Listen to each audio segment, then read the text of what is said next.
Warning: this podcast features adult subject matter, adult language, and things not meant for children to hear. Viewer discretion is advised. You've been warned.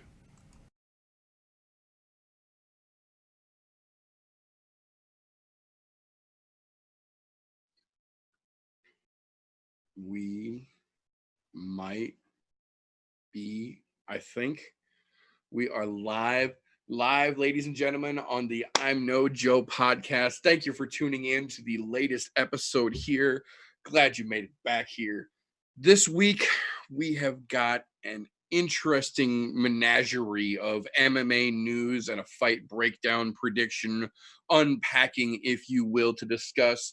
But before we get too deep into it here, first and foremost, across the octagon from me this evening, as like most Thursday evenings, my also Wednesday night brother from another mother, my MMA combat compatriot here. TJ, how the fuck are you doing, brother?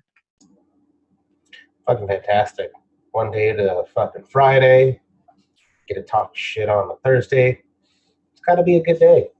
Hell yeah. Can't really complain so far. Yeah. That could change. Right? It's still early. We've got time. Okay, so first and foremost, right off the top, as we like to do around here, we're going to dive right into the news and recent events, the goings on, the fight announcements, the shit that has happened since the last time we spoke with you fine folks here. There's a couple of things we want to jump right out at the top. We're going to do just a quick little glossy highlight recap, if you will, from last week's UFC 243 card. Holy shit. If you did not see it, you better go back and watch Australia just get upset all night long. Oh my goodness. So first and foremost, the Aussie I had the most faith in on the card looked like shit. Tai Tuivasa had all this hype and all this potential coming into this fight, ready to get the momentum going again. And he weighed in at 264, I think 264.1, despite all that talk about conditioning and training. And then he just got worked by the polar bear himself, who legitimately looked pretty damn impressive. Like, was no slouch to his credit, absolutely. But for all the hype and all the shit talking that Tai Tuivasa did about ready to turn things around and really get after it, we saw the same fucking Tai Tuivasa that we saw not doing too fucking well not that long ago out there this weekend. Yeah. The good part, no shoey. That's the only positive part about that for me. That was the most exciting thing I was looking forward to in that fight was the shoey. I really wasn't. Don't get me wrong, I was jazzed on the fight, but fuck. To be honest, there was anything I took away from that. I mean, he didn't really gas bad. Like, I thought he was going to gas worse because he came in heavy like that. His takedown defense looked like shit. Like straight fucking dog shit. Like, I could have done better takedown defense with no goddamn practice. Yeah, he looked pretty terrible. But, and it was like he was afraid to throw, too, which was kind of strange for him. Right, because that's generally his bread and butter, is that he's willing to throw down and he's going to fucking bang, and it's going to get interesting real fast. But that is not what we saw from Tai this past weekend here. It was a bit strange. He looked off, like there was something wrong, like something didn't go right. Or... Yeah, everything was kind of out one, like a half step off, just not quite there for him for some reason. I don't know. Who knows? We'll see if he turns it around to ever. Right, yeah, hopefully. I like the guy, man. I really fucking do. And his style is really conducive to the UFC. He's just got to sharpen up the edges a little bit. He's too fucking rough around the edges right now, man. We've seen he's got power, but he's got to get that finesse under control, man. And he's got to get his defense up. That's for damn sure. No, he's on a what? It's a 2-fight skid streak now? 2-fight skids, yep. 2-fight skids. If he loses another one, they're going to cut him. Yeah, that's what I was just going to say. And in the UFC, especially lately, 3 strikes is generally the you're out move. So, you know what? I honestly, as much as I would like to see him win his next fight, it might not be a bad thing for him to get cut and go to a different promotion. A little more experience. Fucking shit under him, because relatively inexperienced for being up there. Yeah, he's still absolutely green in the world of MMA, despite him making leaps and bounds and getting lots of attention right away. As you know, as much as I hate to say it, he's starting to look more like what we've seen in some other classic scenarios of a guy has one little highlight and they start pushing him real hard and they shove him way too far, way too fast, and you don't find out until it's too fucking late. So I absolutely agree. As much as I like the guy, I really don't think it would be a bad situation for him to lose. And I'm not saying horribly, but just lose the next fight, get released, and then maybe go to a Bellator, get a dozen good fights under his belt, get himself figured out, get his style established, get himself polished up a little, and then come back to the UFC. Because we've seen time and again, they're willing to give guys second chances. David Branch has been in the fucking UFC, what, 3 times now?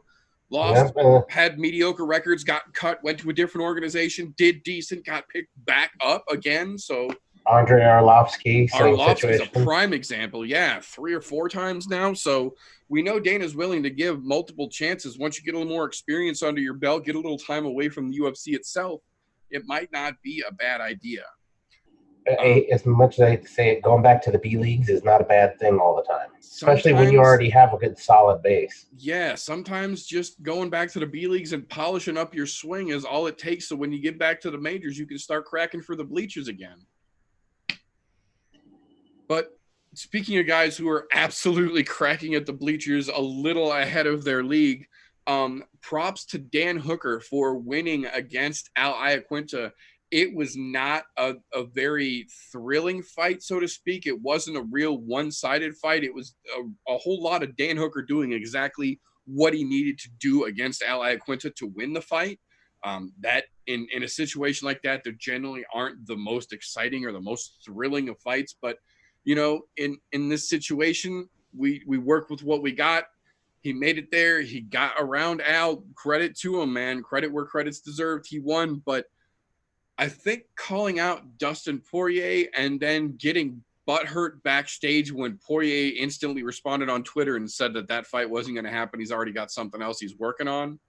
Like, if you're trying to make your way through a division, talking shit to guys that are literally the entire other end of the spectrum and then publicly being butthurt when they don't give you the time of day because you're still at the bottom end of the scale, it's a bad look. I get it that you're Izzy's teammates. You guys did the 3-peat. You won on the card to bring it home for City Kickboxing again. But tact goes a long fucking way. Dustin and Khabib didn't get set up so quickly because they talked shit back and forth. Look at Conor and Khabib. That fight, even when it was made, took a long time to come to fruition. And there was a lot of controversy in the meanwhile versus Dustin and Khabib. Dustin and Max were done. Dustin and Khabib was instantly set up. As soon as everything was finalized, it was finalized. There was no effort, no bullshit, no problems. That's not how you want to try and skip up the rungs, Dan. I think that was a bad move. Not to mention, that's quite literally swinging at the top and then getting mad when you couldn't get there as a middle of the pack type of dude. And, you know, I get that you always want to swing up and you want to try and be climbing the ladder, but sometimes skipping 3 rungs when you're just figuring out how to put one in front of the other is a bad idea. Yep, my thoughts exactly. Although I will say he did a fantastic job in that fight this weekend. He played to his advantage. He played the length game. He kept Iaquinta out at fucking range, picked them apart at range. It was boring. I can't say that it was boring, but it was definitely not something that your casual fan is going to sit and enjoy. Yeah, it wasn't the thrilling fireworks show everyone anticipated. No, but he did a fantastic job. But Colin Poirier, that was a fucking terrible idea. Let's see. Who do you have above you right now? You have, well, Poirier, of course. You've got fucking Cowboy, who's still ranked above Iaquinta, even though he lost his last fight. You've got Ferguson. Yep. And Gaethje is up there, too. You could have called any of those motherfuckers. Oh, Conor is up there still. Connor's you could have called any of them other than Poirier, and you probably would have gotten the fight. Oh, well, other than Poirier and Conor. Because Conor calls his own shots. We all know that. Even on a 2 fucking fight skit. Doesn't matter. Yeah. But he's a drunk. That's why. So you could have had Cowboy. You could have tried to call out Gaethje. You could have tried to call out Ferguson, but that probably wasn't going to work either. So probably Your two best bets to move up the rung would have been either via Cowboy or via Gaethje. And to be honest, I think Cowboy would have taken the fight because Cowboy's that kind of person. That probably would have been your smartest bet. But, you know, when you're still green, you make stupid errors and you have to pay the cost. So you get butthurt because you made a wrong call. Guess what? Typical rookie mistake. I mean, I like the guy, but I think he's got a bit of what I like to refer to as Dylan Dennis syndrome. His training partner is great. People love him. He's a champion. That's your training partner. That's not your partner. That's not a what you have, we have situation like marriage. If you have $50, then you and your wife have $50. But when your training partner has a championship belt, your training partner has a championship belt. Wait a minute. Did I just learn something new? They're not married? Not from Izzy's side of it. Dan seems to. There's definitely some little anime emoji hearts in his eyes when you see him glance over, but yeah, the little twirly sparkles above his head. And no, as much as I'm poking fun of the guy, I really do like him. He's a good, solid fighter. Likewise, and that's part of why it bugs me so much. I like his style. He's got a good style, and obviously he either has the fight IQ or can listen to his coaches during a fight well enough to stop a guy like Iaquinta, which we've seen is not easy to fucking do. So he did what he needed to do to win the fight against Al. So either he's got a great on his feet thinking movement, or he can listen to his coaches on the fly, or a combination of the two, which is great. But you can't be a dumbass when you're not fighting and then get what you want. And you can't assume because people around you are rising that you automatically rise with them. Yes, you might get more attention now because you are Izzy's training partner, but you still have to earn your fucking way in the UFC here, very much so. Yep. And I think he just learned the hard way that assumptions are the mother of all fuck-ups, because he assumed that whoever he called out was going to want to take a fight with him, and he found out otherwise. Yeah, it definitely backfired on him. And look, now I hate to say it, but calling out Poirier was bad on two parts.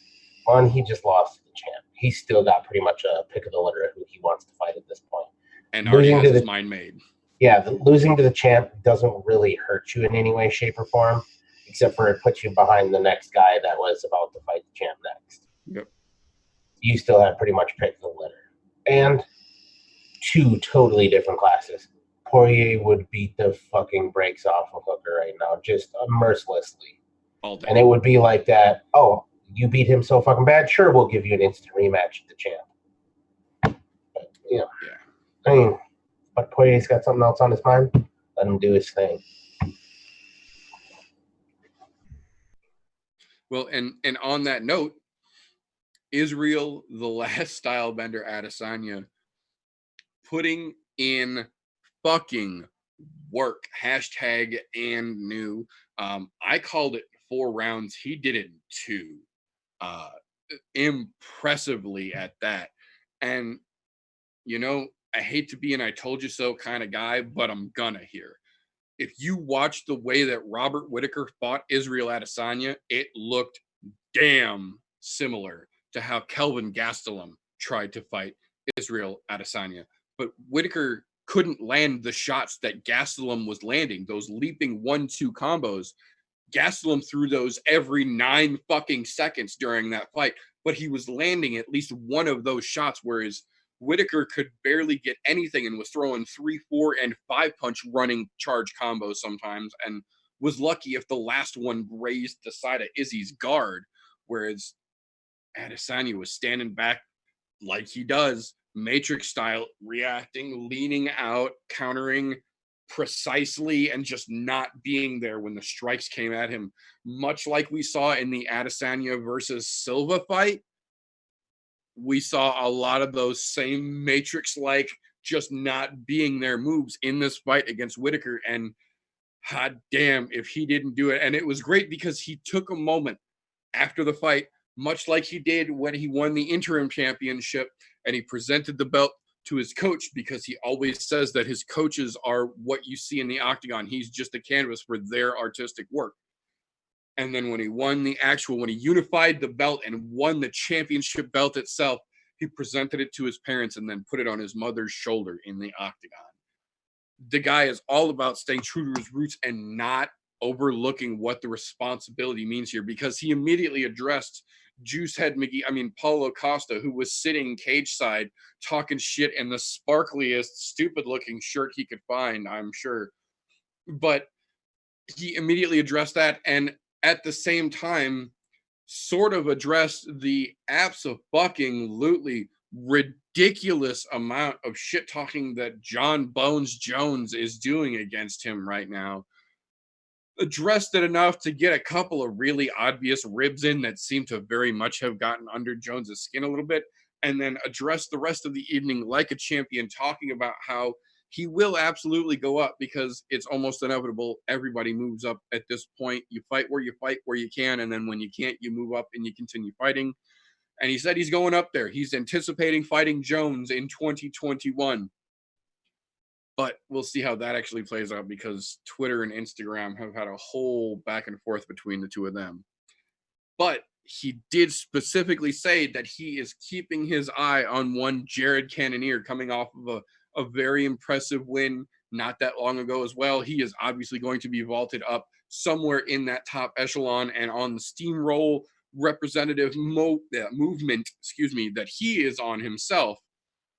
That's definitely a possibility of seeing Izzy and Cannonier match up. Maybe so, more likely than Costa and Izzy matching up, even though Juicy was there cage side, all sparkly and shit talky.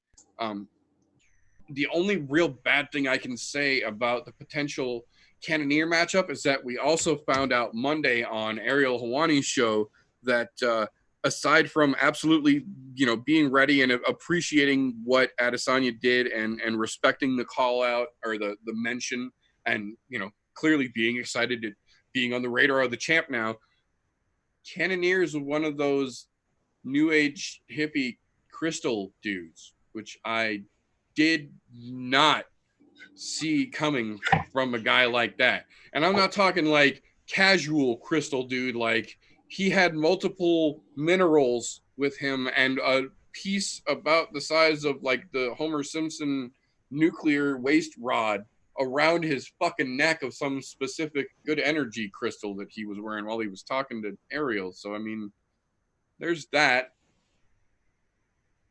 Hey, look. Just because you're a fighter doesn't mean you have to be a scientist and know everything. You can, look, it's kind of like this. You can believe whatever you want to believe. We're not here to stop you. However, the side to that, those of us who are in the know are going to point and laugh. That's just how that works. And if you don't like it, it is what it is. Right. But going back to the Izzy thing, there's a couple things I was impressed with in the post-fight. Namely, the calling out. You don't see that from champs. Most of the time, the champ goes, I'm just going to enjoy this win tonight. I'm going to sleep on it and see what they have to say in the coming months. No, he's calling fighters out. That's fucking fantastic. That needs to happen more. Yeah, he's watching his own division very carefully, top to bottom, which is... And he called out who he wants next. So, do I see him fighting Cannonier next? Fuck no. They're going to give Izzy what Izzy wants. It's going to be, I'm fighting Paulo fucking floofy pants Costa. Old shiny shirt himself. He looked like a fucking cheap hooker on a 2-cent Riviera. But that's besides the point. No, that was fantastic, and it is good to see that his family values are still really high in there. That was huge. As much trash talking as he does, it's nice to see that he's still grounded, because there's some people that do a lot of trash talking that are not always grounded or never have been grounded. Right. I'm not going to mention any names, but I'm pretty sure you guys can figure out who the fuck I'm talking about. Man, as far as him and the John Jones thing goes, that's fucking malarkey. Guaranteed. Whatever. They're talking trash to each other. Right now, they're two different fucking worlds. If you're talking about 2021, look, I know you said from the nosebleeds to the nosebleed. Cool story. But to jump up and fight John Jones at his weight class, look, I'm not saying it's a bad idea. It'll sell tickets, but it's a bad fucking idea. Well, depending on if you're listening to Izzy or you're listening to John, because according to John, by 2021, that won't be his weight class anymore. He'll be a heavyweight by then. And he's talking about it. And hey, whatever floats your boat. But both of them want to make steps. Why don't get the shit out of the way? How about you go and you beat Paulo Costa, and then you say, all right, Jones, me and you, make that shit happen. Even if it's a fucking catchweight fight. But I know Izzy, he's going to want to fight at the next weight up so he can get that champ status. Because that's his idea. Now, do I think he's going to pull it off at 185 there? I really don't. Although I've been known to be wrong before, but Jones seems to be just right every fucking time for any fighter he's fighting, even if he's making stupid fucking decisions. Yes and no. He, at least his last couple of fights, it seems that he's getting more of the right opportunity than he's doing the right thing. Because with Santos, I know he said he wanted to do it to prove a point, and we all know that's bullshit. A healthy Santos would have beaten the shit out of John Jones. I'm not afraid to say that. Yeah, if they were staying in that kickboxing match, if it would have went to the ground, it would have been another story. But his dumbass decided to keep it standing. So exactly. So you always have to take that with a grain of salt, at least to a certain degree. Jones might not get all of his hype right now from what he's done, but so much the opportunity that he's had to do it. Because a healthy Santos would have given us a very different outcome, I think. The other side to this coin that I see with Jones, he's not late into his career because he's still in his early 30s. Right. So, but Izzy's a lot younger than he is. A lot. So, do I foresee that fight happening? Fuck no. I think it's just going to be one of those little side notes of, are we ever going to see this? And it's going to be a big fucking no. Big Daddy Dana's probably going to want it to happen, but I'm guessing shit ain't going to come to terms. And I don't even think Dana's going to want that to happen because those are two of his really big draws. Right. We can't have one of them look bad because the other one beat him. It's different if it was a DC Jones fucking 3 fight. Yes, do it. Because everybody likes the trilogy. That's just the way that works. That's like eventually we know we will see Conor McGregor and Diaz square off again. Because everybody wants the trilogy. Yeah, that's just how it's too built up at this point, yeah. Yeah. But this one, I don't think it's going to fly. I think what will happen is he's going to go ahead and run the tables through this division. And then when he wants to make a move up, I'm pretty sure Jones was not hinting at something. He was saying he's going to go to heavyweight, which I can't blame him. Everybody they put in front of him in light heavyweight, he's beat. I'm not going to say he's beat them definitively. Right. Because there's been some that were fucking closer than others. The first Gustafsson fight, the Santos fight, there's a couple of them there. Does he have what it takes to be at heavyweight? Yes, he does. Do I think he's going to take championship at heavyweight? Not necessarily. Because there is some scary fucking power at that weight class that he's never been hit with before. Because he's got to remember when he was fighting DC at light heavyweight, DC was light heavyweight weight. That's a whole different fucking ballpark. And I'm not trying to hype DC up, but we seen what one punch did to Stipe at one point. Well, and there's a couple gentlemen that we're going to talk about in a little bit in the heavyweight division specifically that would give him a very big problem. But I think you're absolutely on the right track here. I have a feeling that, for lack of a better scenario to paint, I feel like Izzy is about to be at 185, what Jones has been at 205. And the way that it at least looks to me from the initial panning out, we're probably going to see Izzy running 85 about the same way that John has been running 205, and about the time the move up is getting ready to happen, it's going to be almost synchronized. I'm willing to bet Jones is going to go up to heavyweight as Izzy is preparing himself physically to go up to 205, and it's all going to be conveniently timed out. But the thing that people don't always understand is that most of the 205 guys are guys who started or at least put a predominant section of their career in at 185. It's been made an argument before that I don't endorse it, but I can't deny it either. John Jones has a history of beating up X 185 fighters as opposed to heavyweight fighters cutting down to light heavyweight, which is what he is essentially himself, a heavyweight guy that stays closer to light heavyweight for fighting's sake. Yeah, the only exception to that, especially his bigger fights, like Santos, former 185er, Gustafsson, former 185er, Smith, former 185er. Like most of his big wins, or better looking wins, I should say. And even though those guys that he's fighting at 205 though, they look like pure 205ers. And some of them look at Santos. That motherfucker looks like he can make heavyweight no fucking problem. Absolutely. But on the other side of it, look at somebody like Smith, who standing next to Jones looks like a 205er standing next to a cut down heavyweight.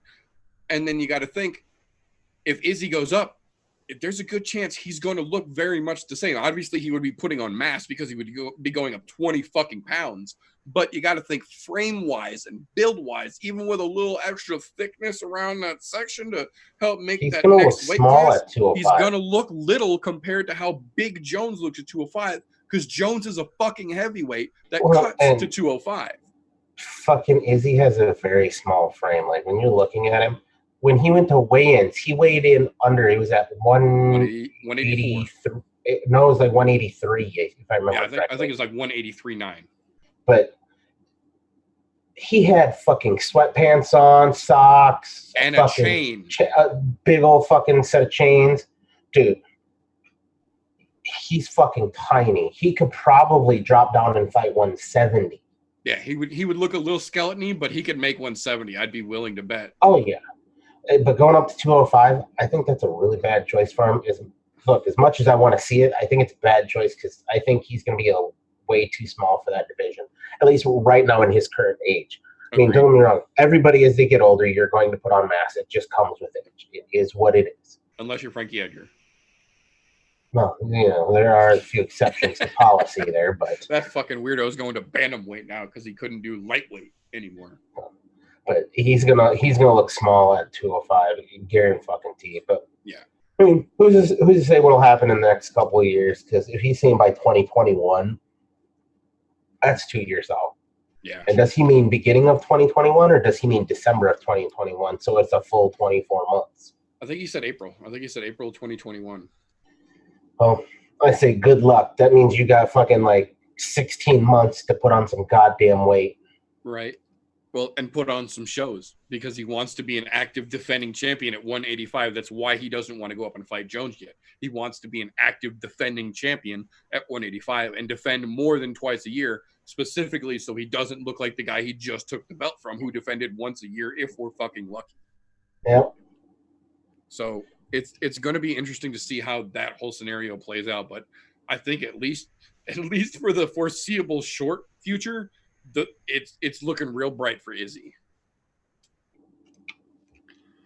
So moving along from there, a shocker to almost none of us. The UFC has made it officially announced. The decision has been decreed. They have, in fact, denied Edson Barboza's repeal of the decision for the Barboza-Felder rematch. He will not be getting that fight back. The UFC has agreed that, shut up, you lost, take it like a man. I love Edson. I really do. He's one of my favorites in the UFC, but that was a dumb thing to ask for, and I'm glad that they slapped his wrist and told him to shut up when he didn't get his way. you can't appeal every decision you're not happy with. I understand that you're not going to be happy when you don't win a decision, but at the same time, it goes back to what we say time and time again. If you leave it in the hands of the judges, you're not liable for the decision because you gave someone else the right to determine the winner of that match.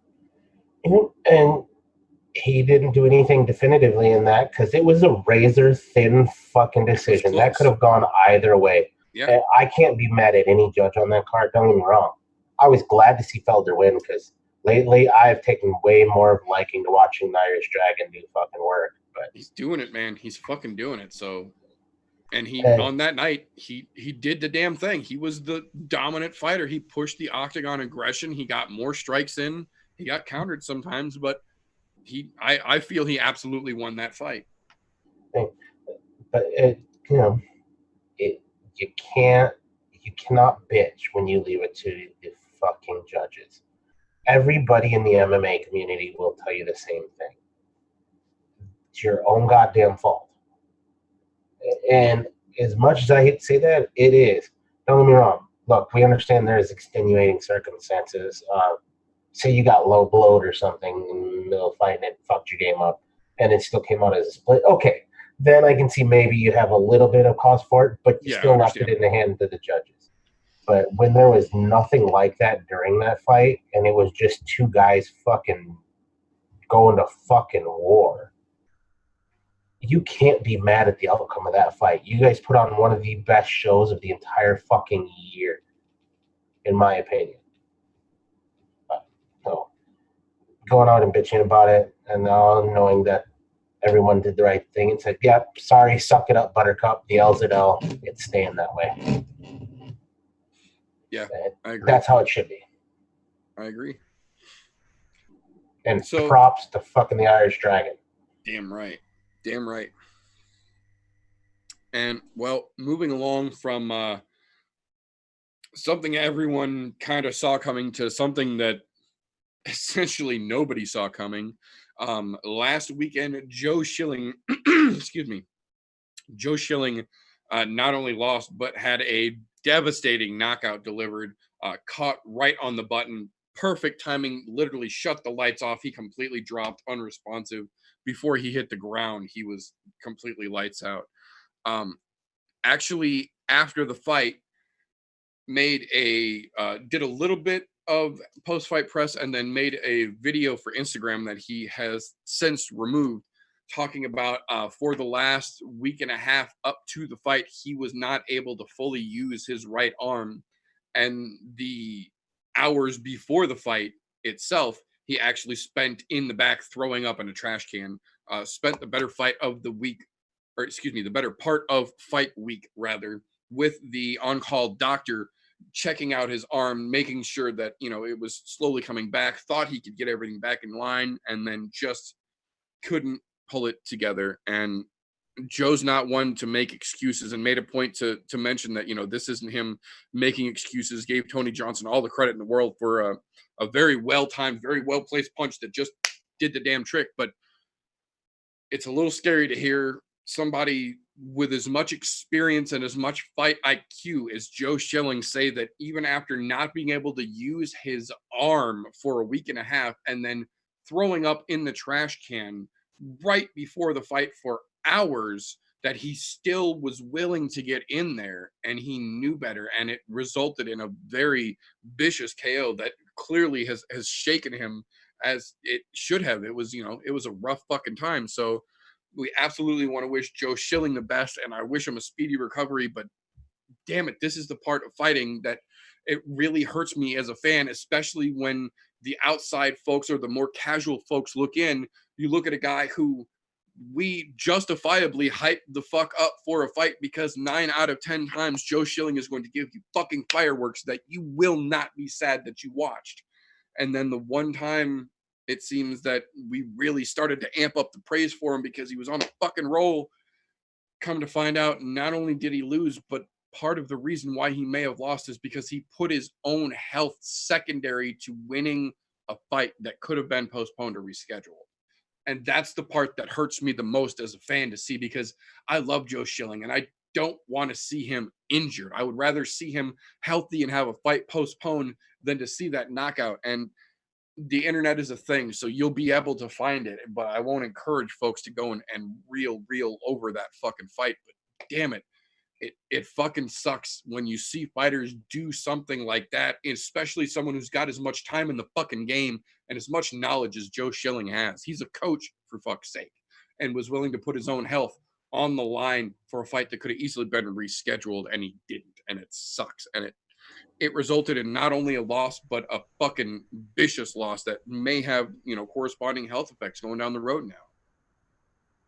Yep. And this is another one of those ones where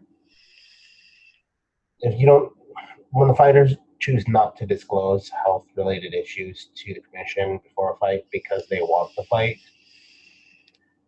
not a whole lot we can do about it. But knowing it after the fact makes me wonder if they need to implement something to stop fighters from doing that. So that way, if this stuff comes to light after something like that, whether it be you get a short 3-month suspension or whatever the case is, they need to put something in place so these guys will be forthright and upcoming with any and all medical problems they have prior to a fight. Namely, because 1, fighter safety. Yeah, absolutely. 2, who wants to go in there and watch a fucking one-legged man fight a two-legged man? I would say one-armed man fight a two-armed man, but there's a couple people I know that want to watch that, including myself, because we've seen them choke people out. But I guess what I'm getting at is, all right, let's put it in this terms. If I'm out hunting a deer and I see a fucking deer limping, am I going to shoot that motherfucker? No, he's already dead. Same concept here. Why is this fighter going in fucked up? He's going to come out more fucked up. Don't get me wrong. The puncher's chance thing, it's out there. But a lot of times when come to find out that somebody was injured before a fight, it's either after they've lost or right after they barely won.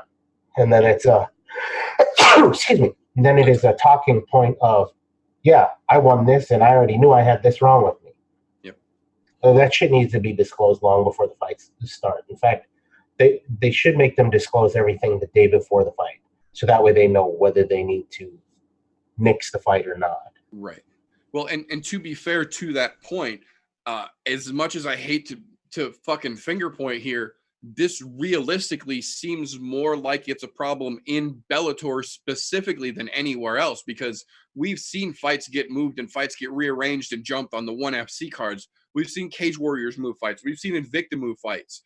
We're going to talk here in just a little bit about how the UFC might still be moving a fight from this fucking weekend because they're actively monitoring the week of their fighters so fucking close. We might have a whole fucking change of card coming up within the next 48 hours before we actually get to the fucking fight.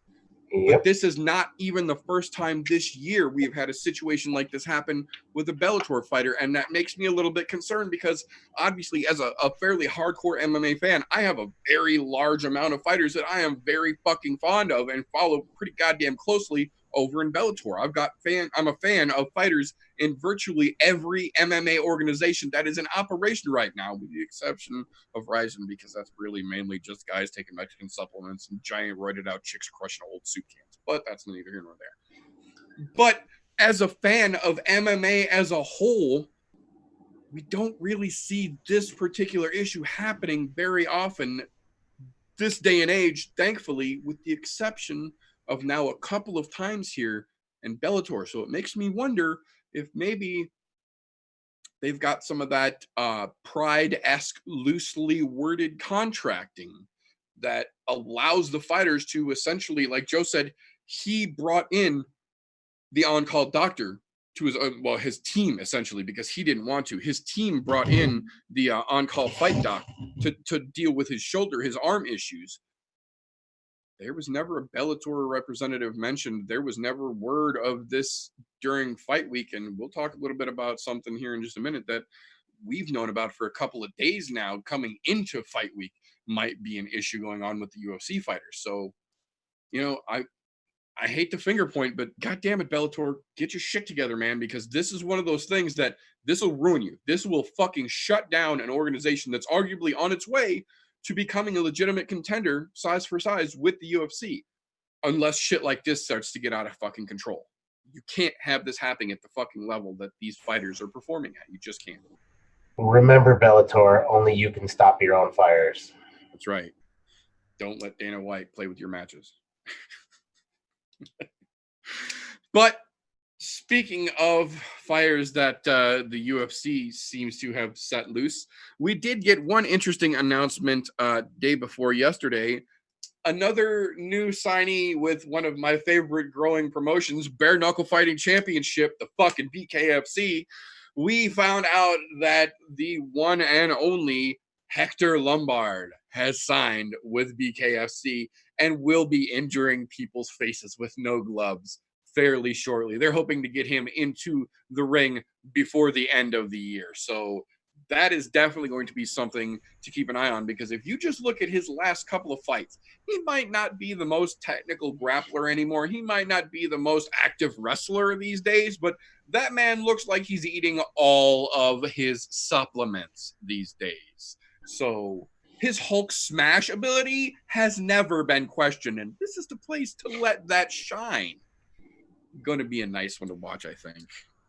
Fucking A right. That dude throws nothing but bombs.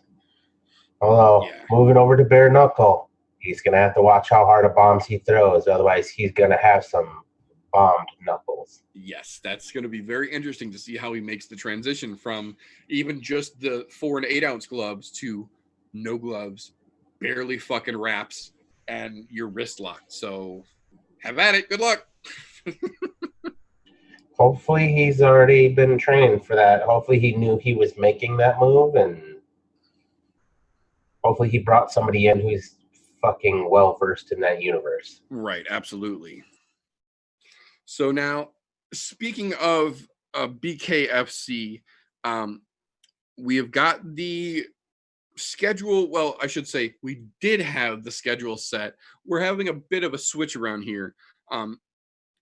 The confirmed dates we have right now, BKFC 8 will be going on next weekend, October 19th, headlined by Bigfoot Silva versus Gabriel Gonzaga. Holy shit, that's a gigantic set of gorillas getting ready to pound the fuck out of each other. Shortly after that, in a kickboxing exhibition match, November 30th, we will see Bigfoot Silva back in the ring against Gregory Toney for an interesting match. He's going from BKFC to full kickboxing. Weird flex, but okay. And then after that, we had originally been scheduled to see Bigfoot Silva just another 29 days after that in December on the Bellator Ryzen co-promoted card to be fighting Bigfoot Silva versus Fedor Emelianenko. That one, within the last 24 hours, has had a little bit of a 3-card Monty shell game switcheroo played on us here. And then it comes to find out, as of this morning has been confirmed, no, that December 29th Bellator / Ryzen co-promoted show will in fact be headlined by Fedor Emelianenko and then the beefcake no neck version of Quentin Rampage Jackson. And you think I'm making fun of him, but please go watch the video of the face-off that they did. Holy shit. The new Rampage ate the old Rampage, and he's very Cartman-esque. It's going to be interesting to see if Rampage can legitimately step on the scale at 265 from what he looks at right now. In October, being able to make 265 fighting by December might realistically be a struggle for him. Now, I'm not saying that's, a knock necessarily, but holy shit, that dude is huge. Now, fight-wise, I don't know, honestly, if I'm excited as much about a Rampage Fedor matchup as I was about a Bigfoot matchup. Not so much because I think that Bigfoot stood a better chance, more so that I want to see why the fuck Bigfoot Silva was trying to put 3 matches in 3 months in 3 different fucking sports at his age and at his point in his fucking career. So, that being said, we'll see how Rampage versus Fedor plays out. Next quick little thing I want to mention, and I'm just going to mention it quickly. For some fucking reason, Dominance MMA had a 2-day full stage fucking Ali Baziz fucking led press day so that they could basically show pony all the fighters they had in that gym and give everyone a chance to run their mouth about everyone and anyone, and Ali to just stir the fucking pot in every damn division. I hate that motherfucker. I really hate that motherfucker. He really is the worst fucking manager. But moving on from there, because fuck that. Per Combate media outlet, MMA media outlet, as of last weekend, they have multiple reports that Joanna Jędrzejczyk, the star headline of this weekend's card that we're getting ready to talk about, might not be able to make weight. And it's not just a little bit of might not be able to make weight, because this is a non-title fight. So she only has to make 116, not the solid 115 that would be a championship weight. So she's got the extra pound of leeway here, but it's not just that she might not be able to make 116.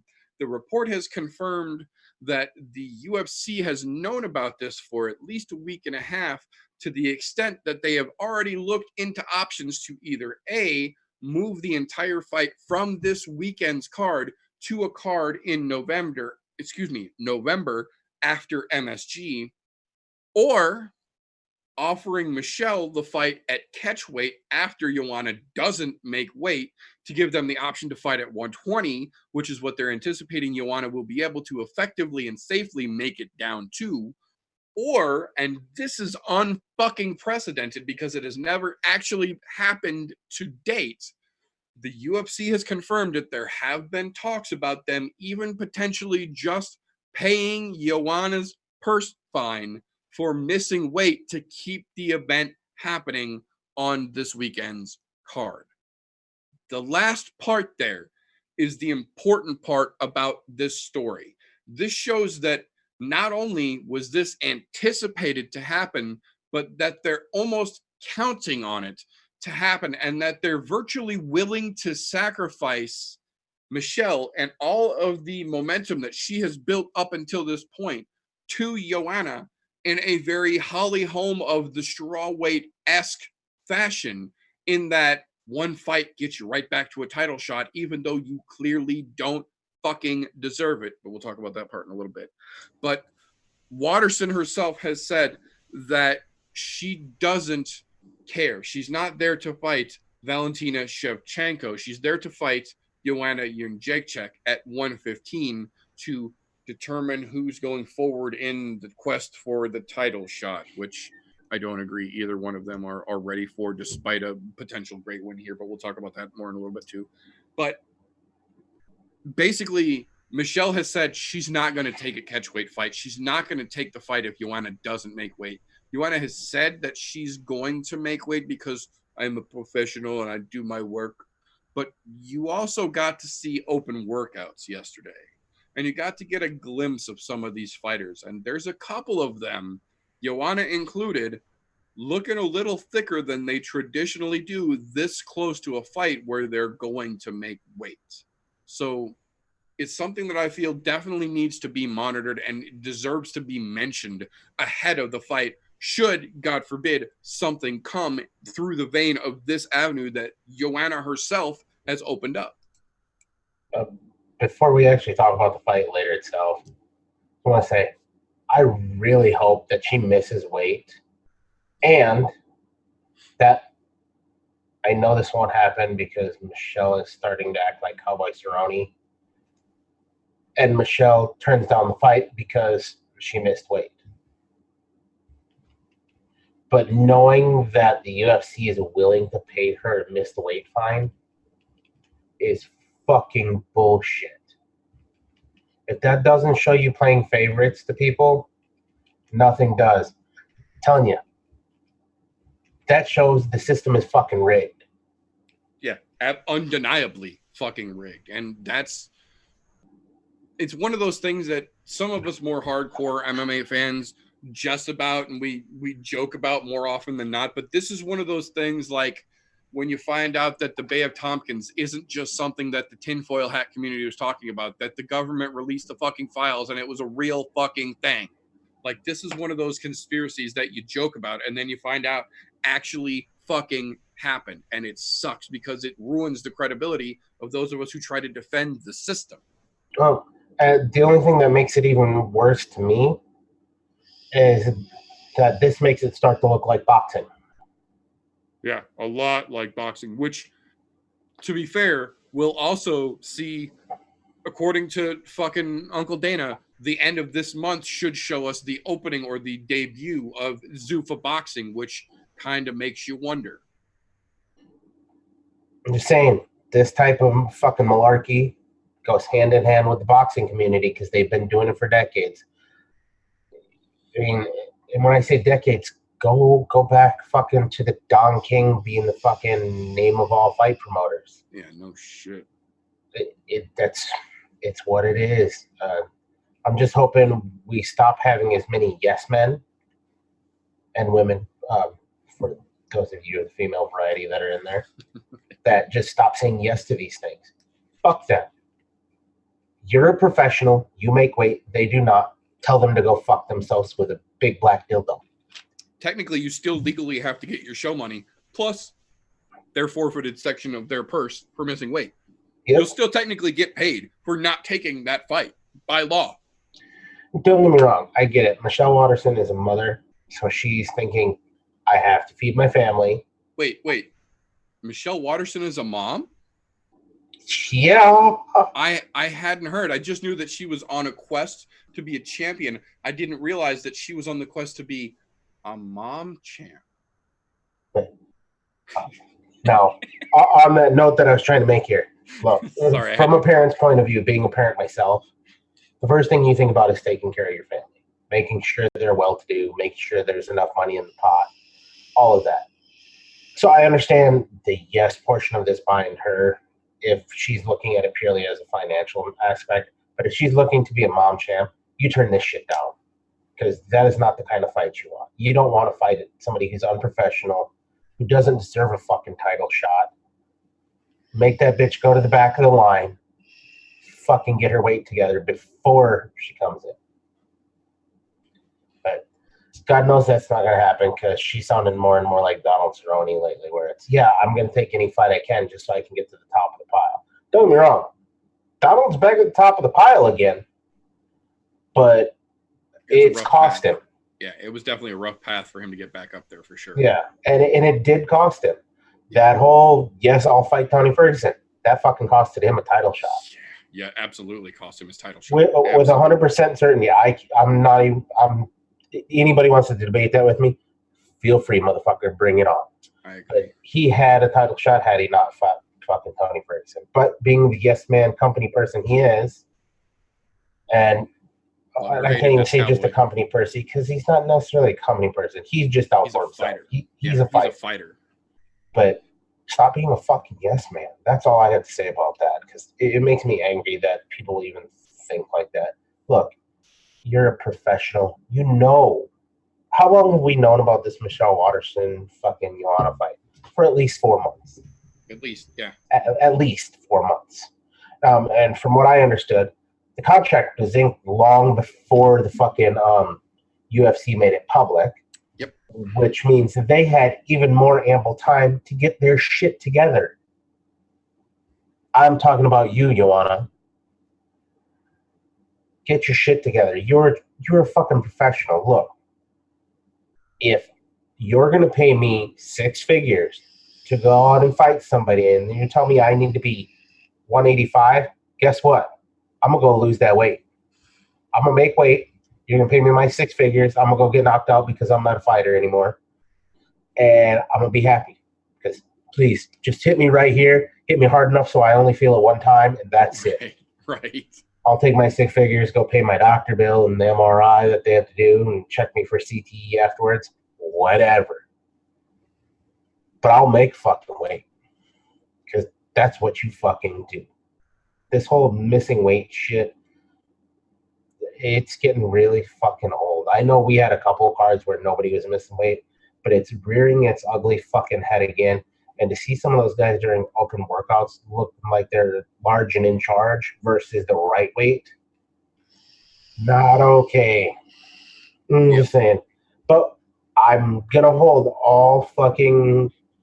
I'm gonna put all of this on a temporary burner right now.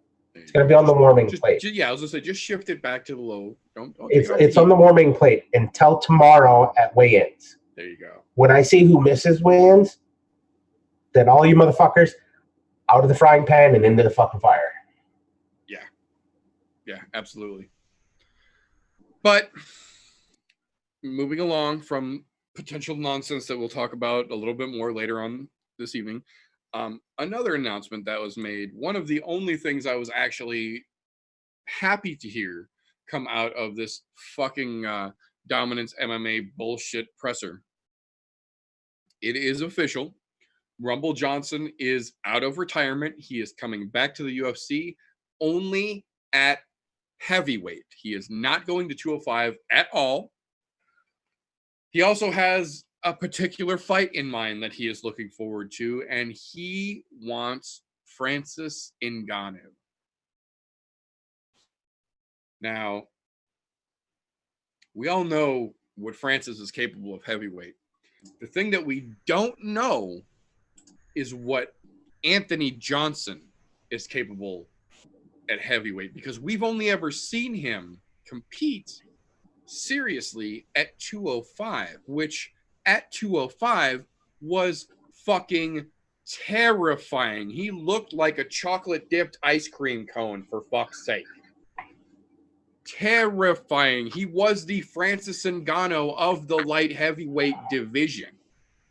And if you've been following Rumble's social media, when he stopped fighting UFC, he started doing powerlifting again and working with supplement companies and got swole, son. He got large and in charge. At one point, he said he was weighing in just north of 300 pounds and had like a 12% body fat while doing it. That's a huge bitch. That's a huge bitch. Now, when you think he's only got to rein that in just enough to make 265 now, and he's been training and working with big mass and big power, as scary as he was at 205, he is a fractionally improbable ratio more terrifying at heavyweight. We've seen in certain folks already just this year the difference that a power carryover can make when you go from cutting to 205 to letting it all hang out at heavyweight. And, you know, it is what it is when you step on the scale, as long as you're under 265. So it's a different world in the heavyweight division, and we've seen what Rumble can do cutting out of that division. I'm very intrigued to see what he can do at heavyweight. And specifically, he said he hasn't been training at all and wants to come back and take on Ngannou, who is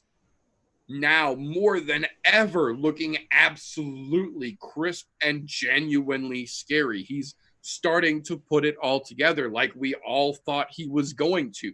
The loss to Stipe really did set him in motion to put the pieces where they needed to be. And granted, that fucking Lewis fight was a shit show of epic proportions unto itself, but it got him out of the funk, and we have seen that since then. So I think watching a potential blown the fuck up heavyweight Rumble versus what we know Ngannou to be now is posing a very, very interesting potential future skyline for the heavyweight division when you consider John Jones has basically spent the last week telling us that that's where he's going, and that's where he's going soon, because he thinks that he can take over heavyweight the way that he took over light heavyweight. So you factor John moving up, you factor Rumble coming back, you factor in Stipe, who's still the baddest motherfucker on the planet, in my opinion. DC, who's agreed to come back one more time to try and rematch Stipe, which I still don't think he should be allowed to fucking do right away. And then just all these weird mitigating factors at heavyweight. It's starting to be a show to keep an eye on on the deep end of the pool on the men's side of MMA in the UFC right now.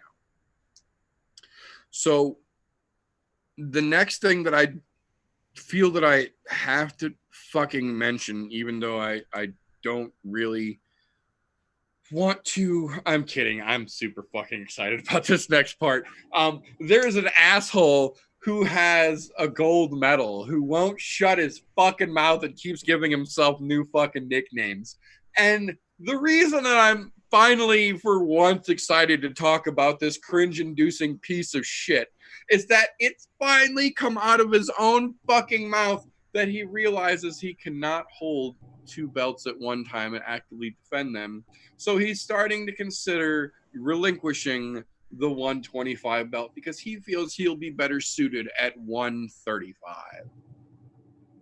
Now, aside from the fact that we have almost every week since he won that fucking belt had an opportunity to talk about this loudmouth little shit talker supposedly being injured and yet somehow magically being cage-side at every fucking event the UFC has put on since his fight, save for the very next one.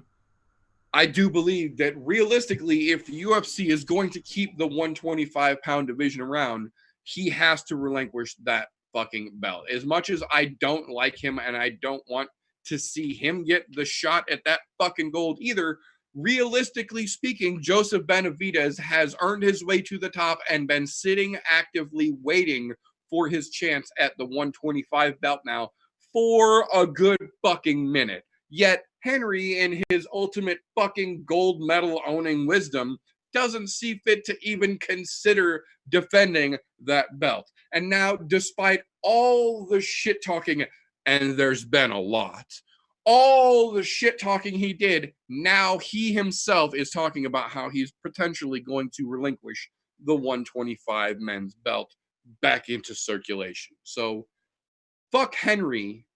Fuck Dana for allowing this to happen after stripping other champions immediately upon winning a second belt. But most of all, it's nice to see at least some common sense coming from a ridiculous situation we've had to monitor for a while here. Now, speaking of the opposite end of that, a non-ridiculous situation, a situation that many of us have been just foaming at the mouth, chomping at the bit, if you will, waiting to hear come to fruition again. Damn it, we got the announcement yesterday. It is official. The most anticipated rematch, in my opinion, in MMA of 2019. The GOAT himself, Artem Lobov versus Jason Knight, is official. The rematch, running it back, will be headlining BKFC 9, November 16th.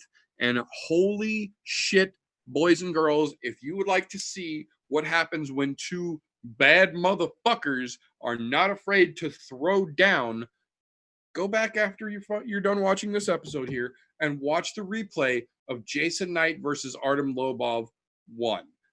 Bear in mind, these two gentlemen are friends and training partners.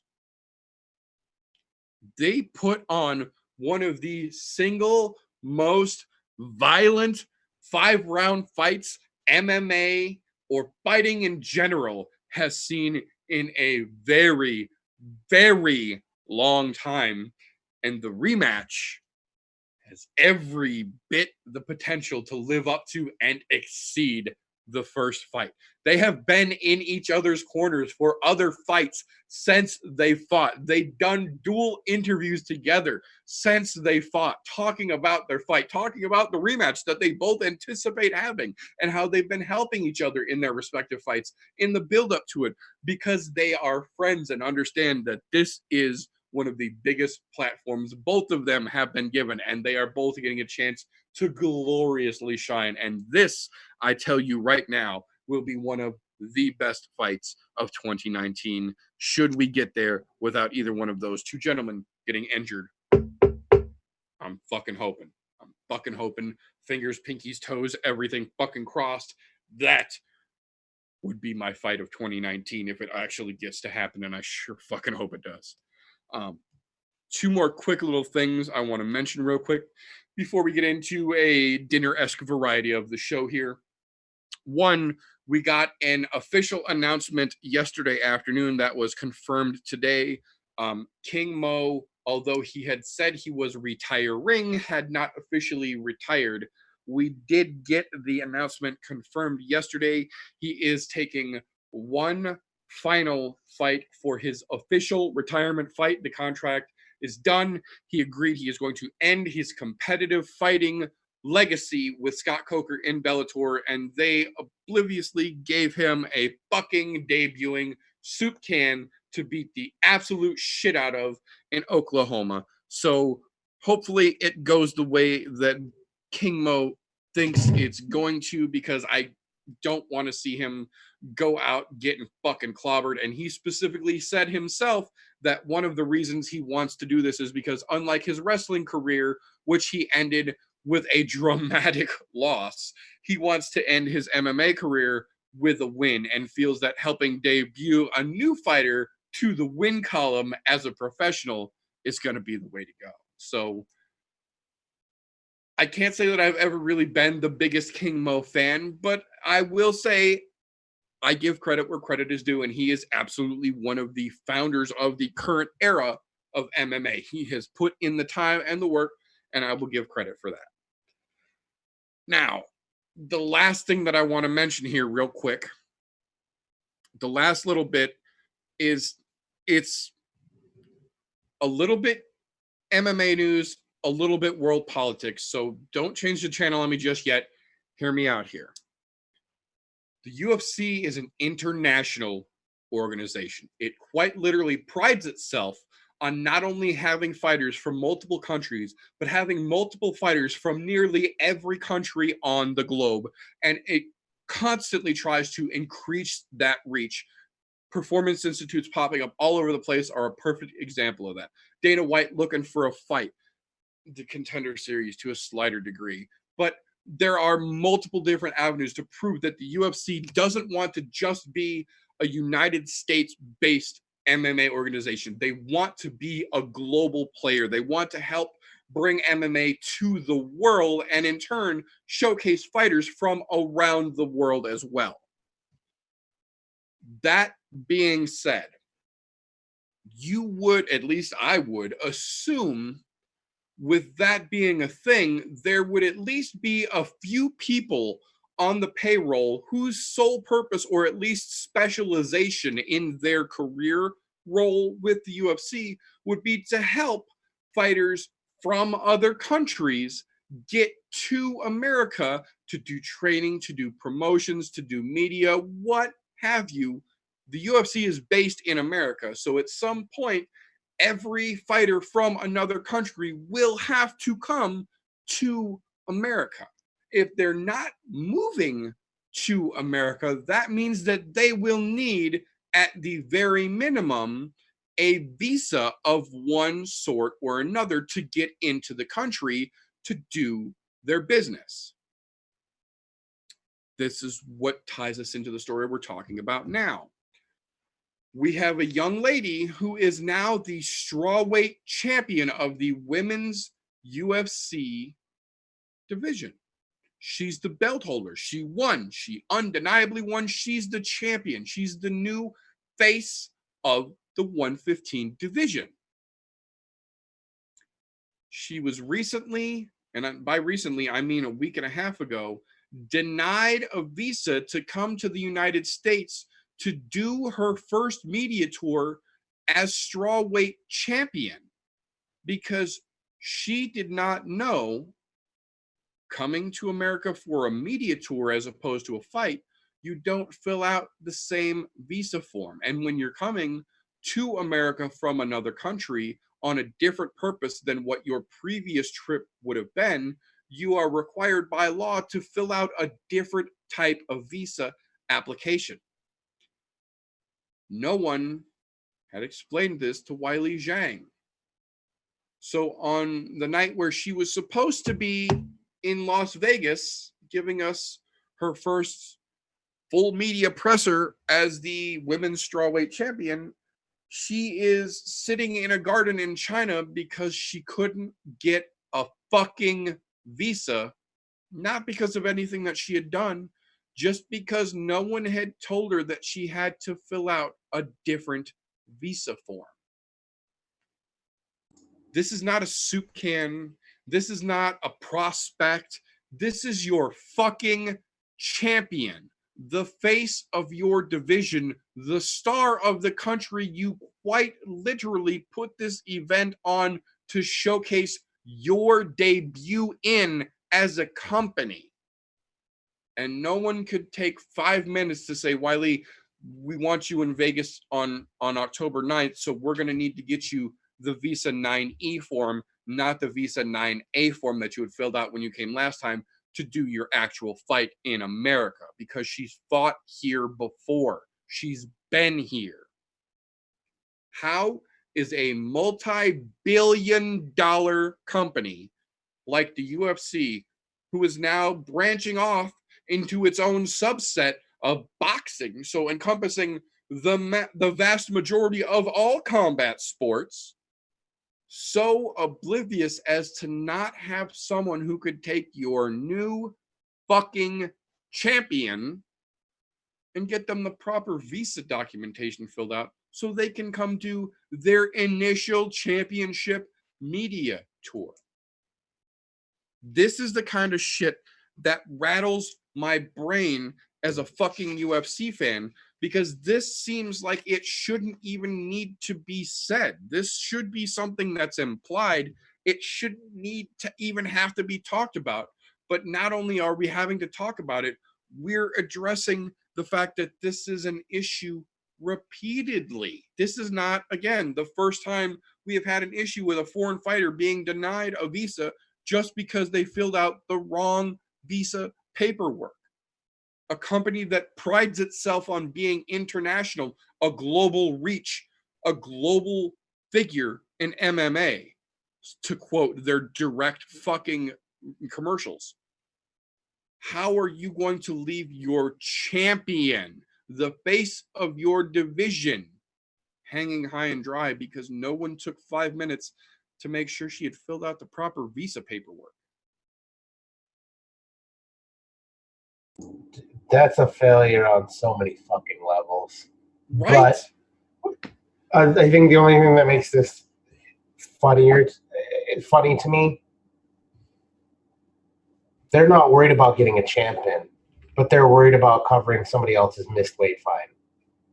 What kind of bullshit is that? Are you guys fucking retarded? Are in you the dumb? same division?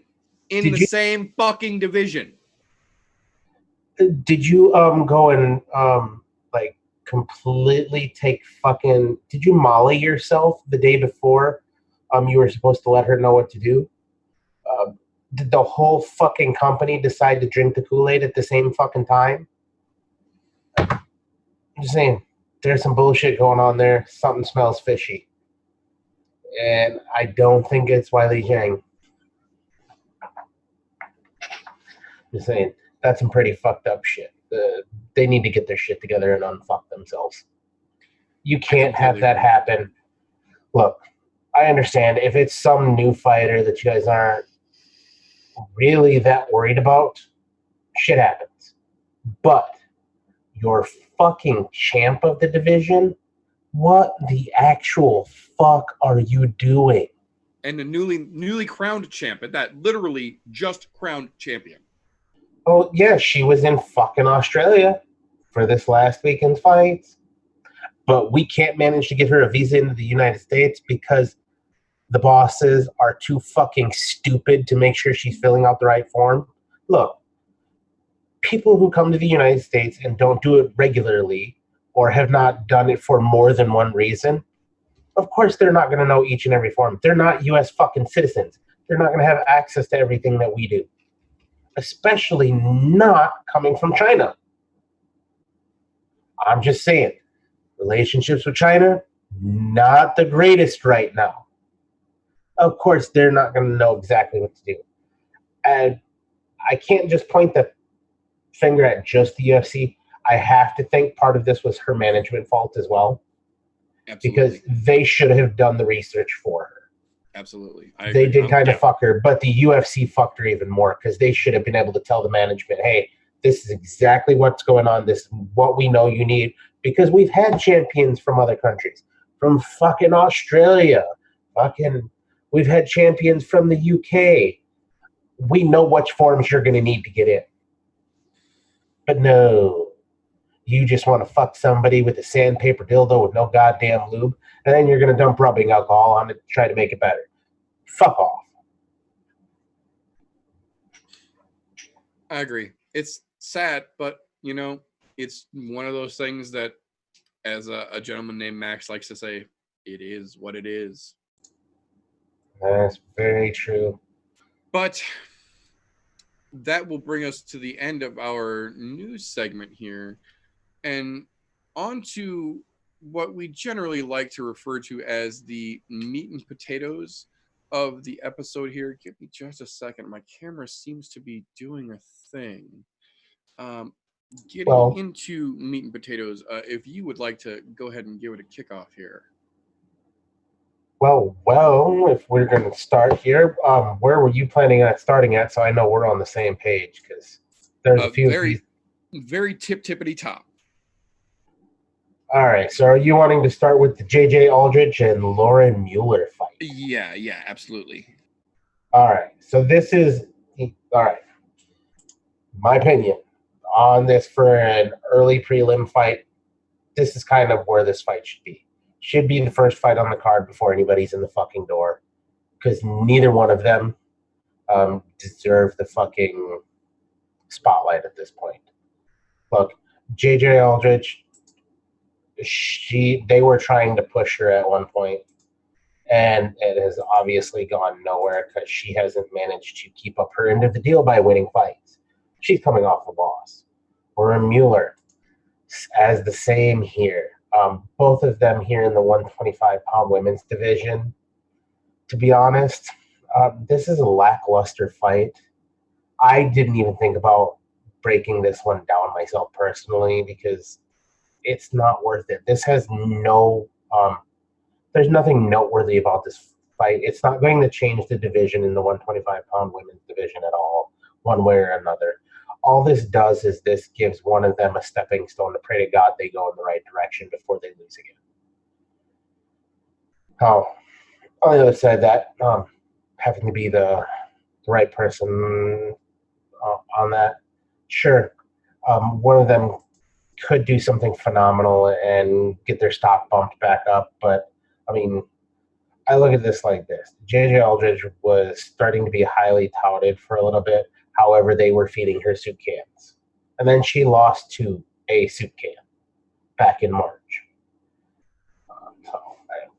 For her, that's not saying much. You beat a couple of soup cans, you now lose to a soup can. Lauren Mueller on the other side of the house, same type of situation.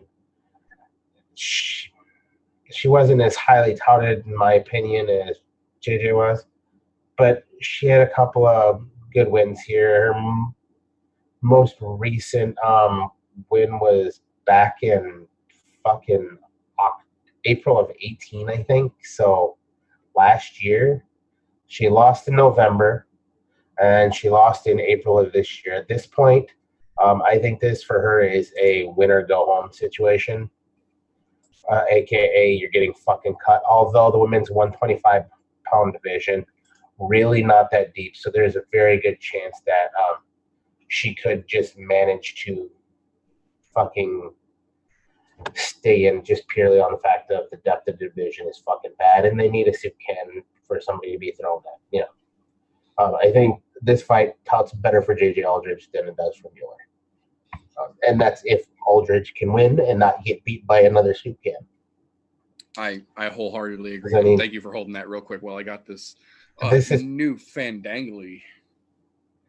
I honestly think, in my opinion, this is Campbell's versus Progresso.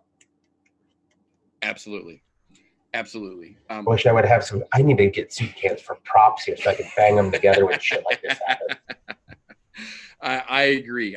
One of the main reasons I wanted to actually talk about this fight just a little bit, not give it a full breakdown. Clearly, this is not full breakdown material, but one of the reasons I wanted to talk about this particular fight right here is because this is a good example to me of what they've done for the most part with this whole card. If you look at the stats of these young ladies, they are on paper almost the same fighter. They're the same age. They're the same height. They came in at the exact same 125, their last weight. They both have a 67-inch reach, albeit JJ somehow has an extra half an inch of stretch. But the vast majority of this card is identical fighters, just like this on paper, where we're actually one of the few times I'm not mad at a lot of fluff, because while most of this fluff has virtually no bearing on the organization as a whole, the matchups that we're looking at this weekend are actually very close on paper. So that means what we're looking forward to is stylistic matchups where the weight or the size isn't really much of a factor in most of these fights. And another perfect example here, we look over the next fight right down the card. Marvin Vettori versus Andrew Sanchez, both two very prospective up and comers, both two very heavy hitters at 185, fairly well rounded, interesting stylistically. But if you look at it on paper, 6'6'1", 185 even, 74-inch even, reach the same. This is going to be another one where the fights that we're looking at are going to be determined by styles, not so much by the numbers, because the numbers on paper, most of these matchups are going to be the same. Although I'll say this matchup, I'm pretty sure Vittori's got this one in the bag. His last loss was to the fucking champ. And that was in 2018. Right, which to be fair, pretty much everybody who's last lost to the champ wasn't bad on their way. They just ran into Adesanya at the wrong time for their particular career. Yep. And to be honest, he won his last fight, albeit via decision, which I thought he could have finished. But, you know, I'm pretty sure he's got this one. Nothing against Sanchez, but, you know, I mean, Sanchez deserves to be here, obviously, but it's not going to be a fun night for him. I think this fight actually ends up getting finished because Vettori, I think he's got a knockout in him just waiting to happen. I think we just have not been lucky enough to see as much of what he looks like as a powerhouse. But we'll see. I mean, I don't know. It could go either way, but I mean, no, that's about all I have to say about that fight. Since you were bringing up the stats, if you look at the next fight there, that's also the same fucking about the same reach for both the leg and arm reach there. Both weighed in at 170. Heights are 3 inches off, but they're literally the same fucking build, same fucking statures. Same number of fights. Yeah, fucking, it's all really similar. I mean, I guess if you're a matchmaker, this is an easy way to make a fight. Make sure their stats match up as far as fucking reach. Maybe this is their new idea of how to make a more exciting fight. Give these guys about as equal a playing field as they can as far as reach and stuff is concerned. Maybe they're toying with a new idea this week. Who knows? It's not too often that we see this where everything is virtually identical. Exactly. And that's actually one of the few, that's why I want to make a point to say this is one of the few times where we're getting handed fluff, and I'm not entirely pissed off about it, because not a whole lot of this card in general is going to have a big impact on the division that it takes place in. Granted, every win pushes you up the ladder in your respective division. I understand that. But at the same time, this is not a situation where any one fight on this card, even a big win for any one of these fighters, realistically does not justify an immediate title contention shot or any type of I'm top of the stack, I'm number one contender. Even what we'll talk about later in the main event itself, despite some ridiculous casual buildup by some folks on the interwebs. But moving right along here, another one we've got numbers that are damn near identical here. I think my shit froze actually. Let me make sure. Here we go. There we go. Updated. Took a second. This is another situation where we've got 5'7", 5'7", both hit 135. The difference here is that Marlon Vera has a 70.5-inch reach versus Ewell with a 75-inch reach. Now, this normally wouldn't make a whole lot of a difference in a situation where you've got predominant grapplers versus in a situation where if this was two strikers, that would make a significant difference. For Ewell and Vera both, granted, Vera has got striking and submission both well in hand and dangerous at any point in time. Predominantly, he's more known for his grappling, and Ewell is also more known for his wrestling than per se his striking. So I don't feel that the reach advantage in this situation is really going to play out that much of a one-sided advantage, where if this was a striker's battle, 4.5-inch fucking reach advantage would make a noticeable difference here, really.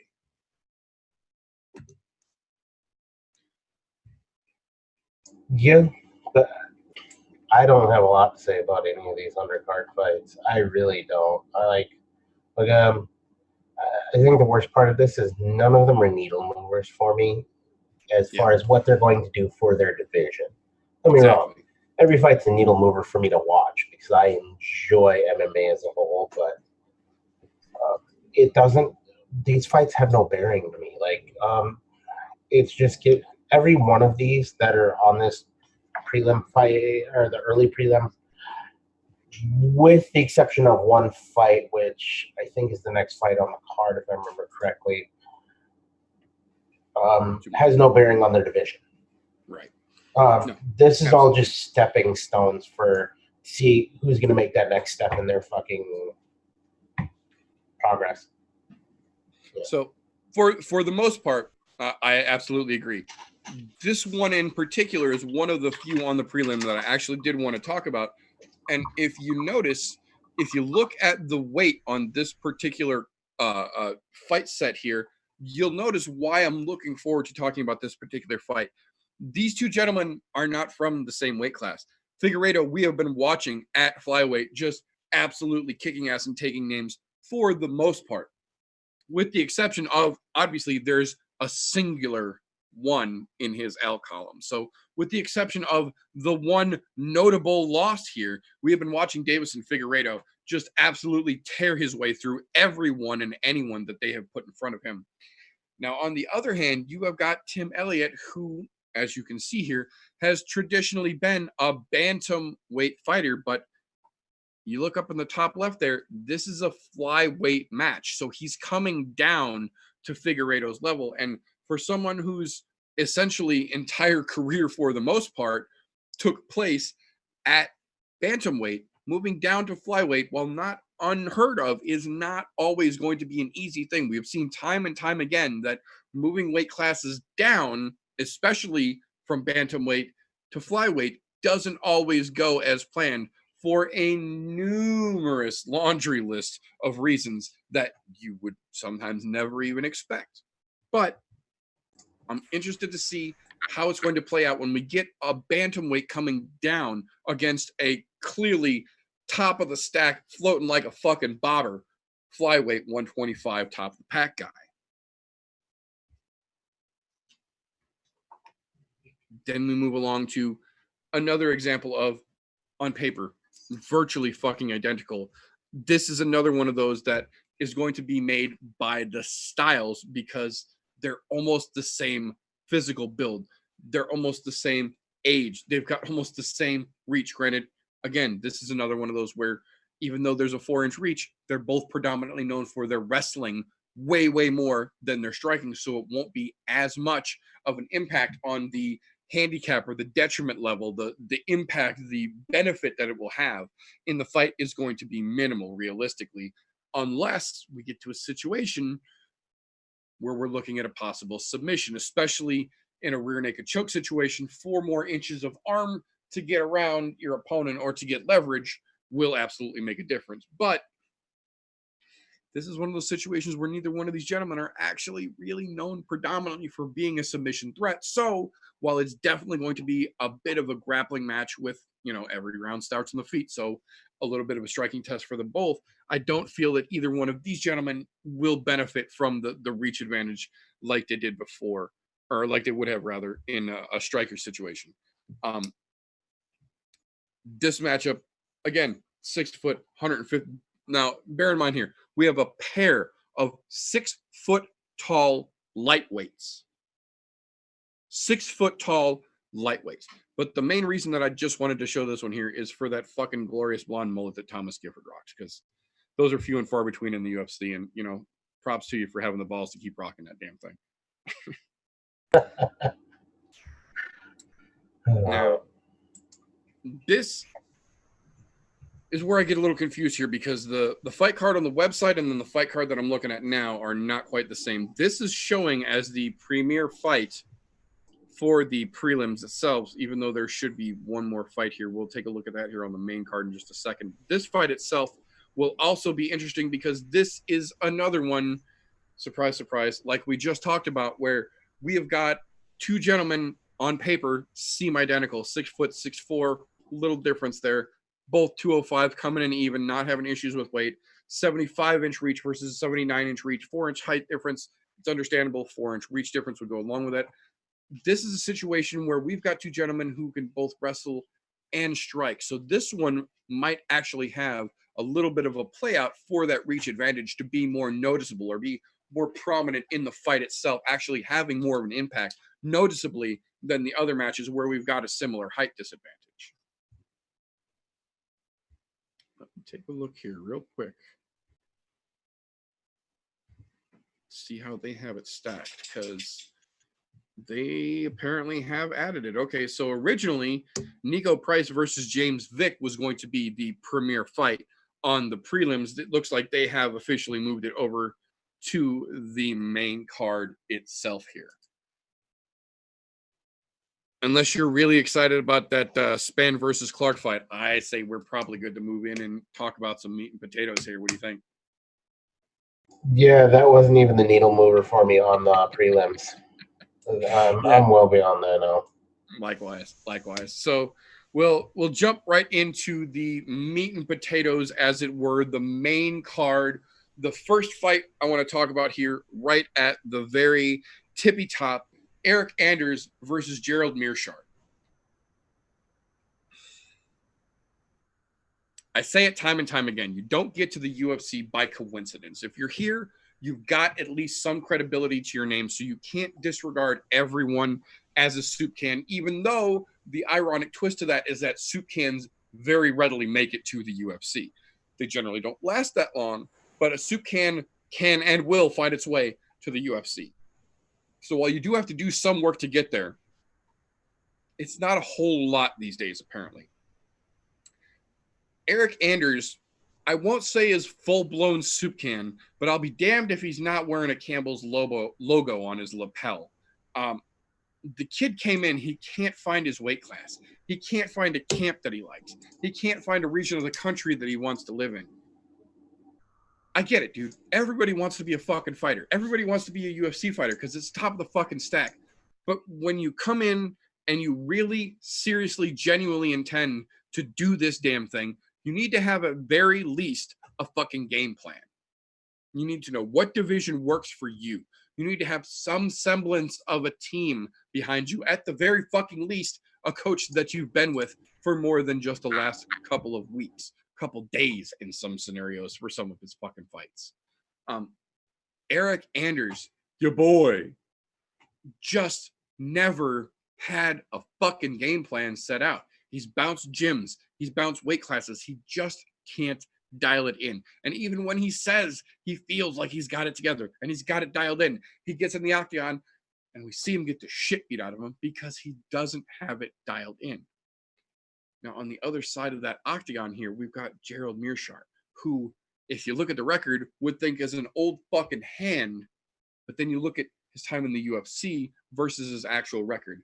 While he might have 40 fights as a professional, he does not have 40 fights in the UFC. As far as UFC timeline is concerned, he is a fairly green behind the ears up and coming prospect.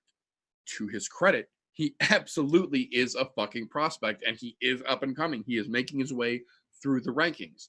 The problem here is that he, like a lot of people that we talk about, is inconsistent. He's got the power. He seems to have the fight IQ. We just can't reliably see him put it together 2 fights in a row. That being said, based off of watching both of these gentlemen, I feel like Meerschaert has the better chance here being a more actual well-rounded fighter than Anders. I think he's actually going to be able to take this one, but I don't know if he's actually going to be able to finish it. I think based on the styles of the two of them, because again, we've got very similar numbers on paper here. I think based on the styles of the two of them, I feel that Meerschaert will be able to outpoint him if it goes the distance, but also have the potential, if the moment arises, to be able to stop the fight against Anders. Whereas I don't feel like Anders has what it takes to stop really anybody in the UFC right now.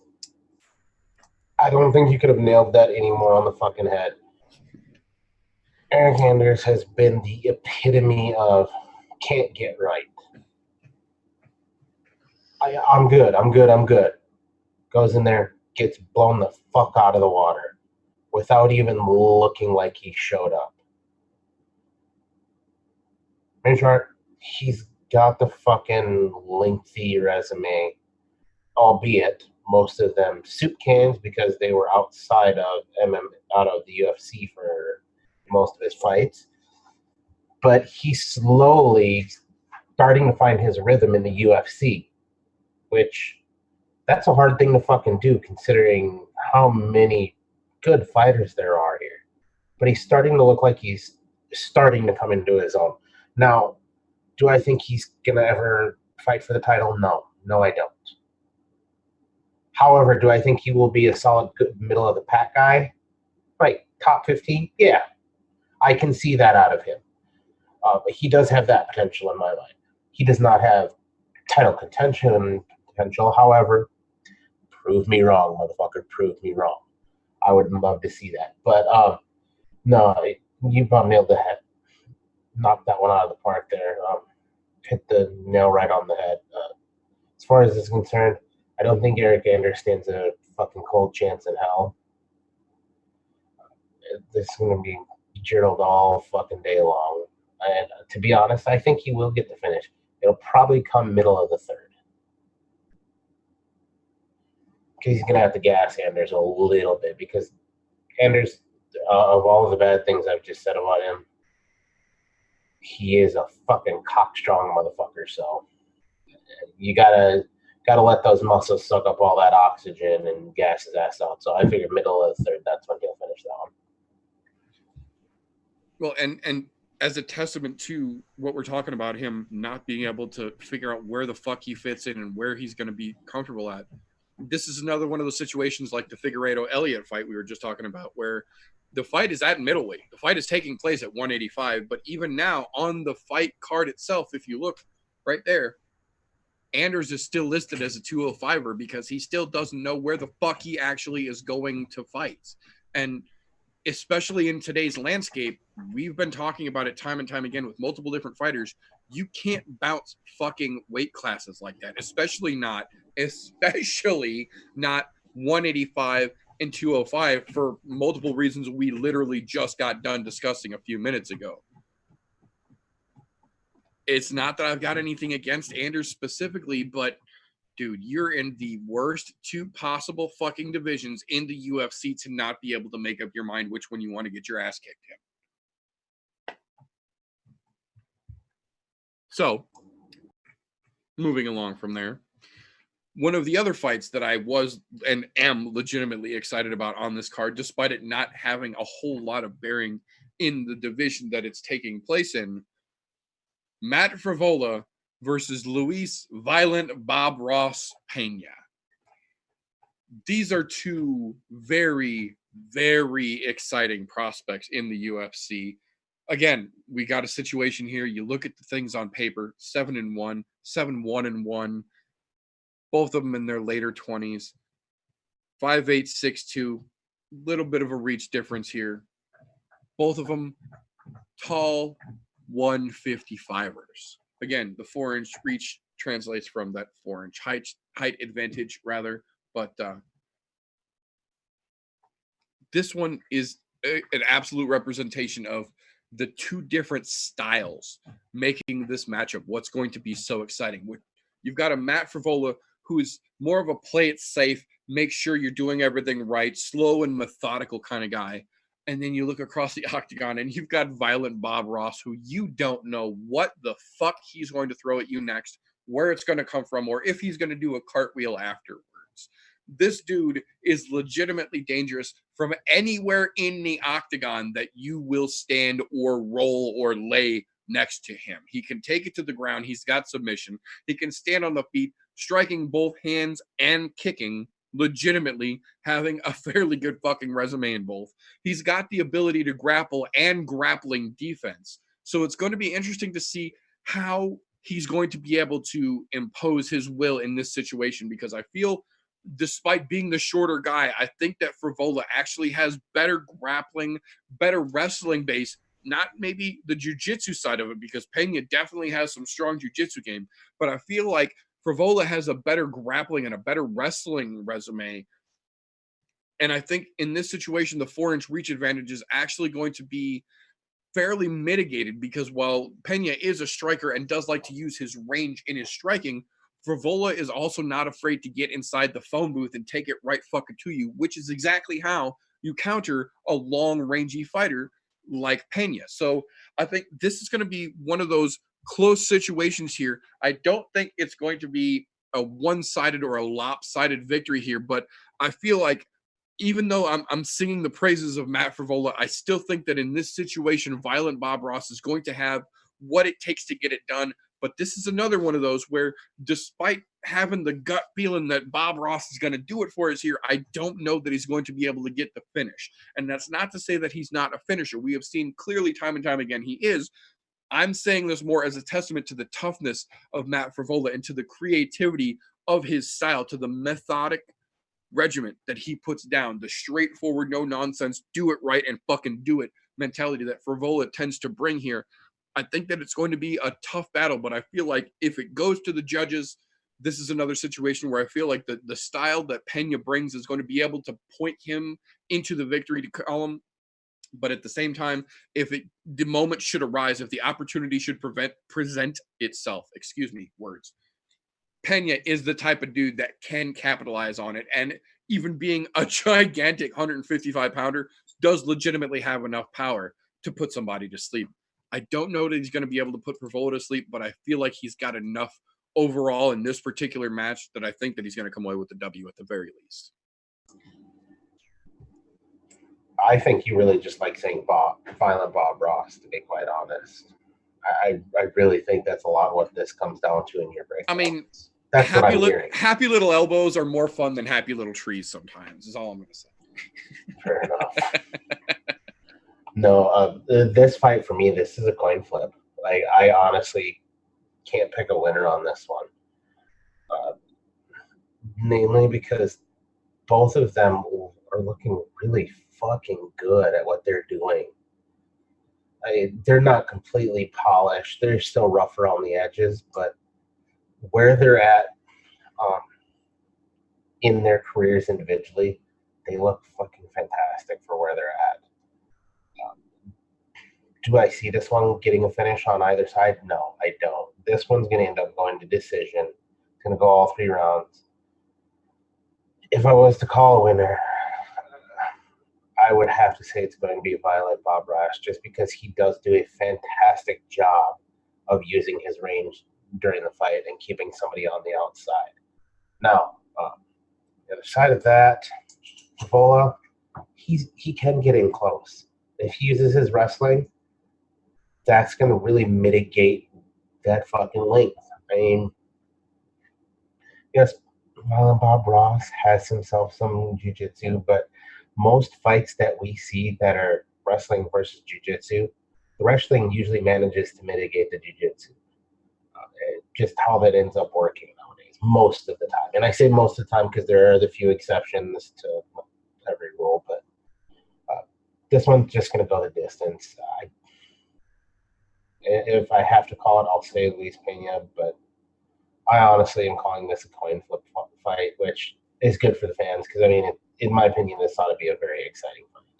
Absolutely. I wholeheartedly agree with that. I think realistically with these two, no matter which way it comes down, I agree wholeheartedly. This is going to be an exciting fight for the fans to watch. And this is one of the specific examples that I wanted to make a point to mention of, that this is one of those fights that it's absolutely filler. It's 100% fluff. And no matter who wins this fight, whether it's unbelievable knockout fashion or it's a 3-round slugfest that goes to decision and it's, a split decision because it was so fucking razor close, this is one of those fights that's going to be entertaining enough, barring anything fucking ridiculous happening, because there's always that fucking chance. But prospectively, this is one of those fights that, even though it's filler, stylistically has enough there for us that it should be a spectacular fight to watch. And with both of these gentlemen on the trajectory going upwards that they're on, I think there's definitely some potential for some nice fireworks here.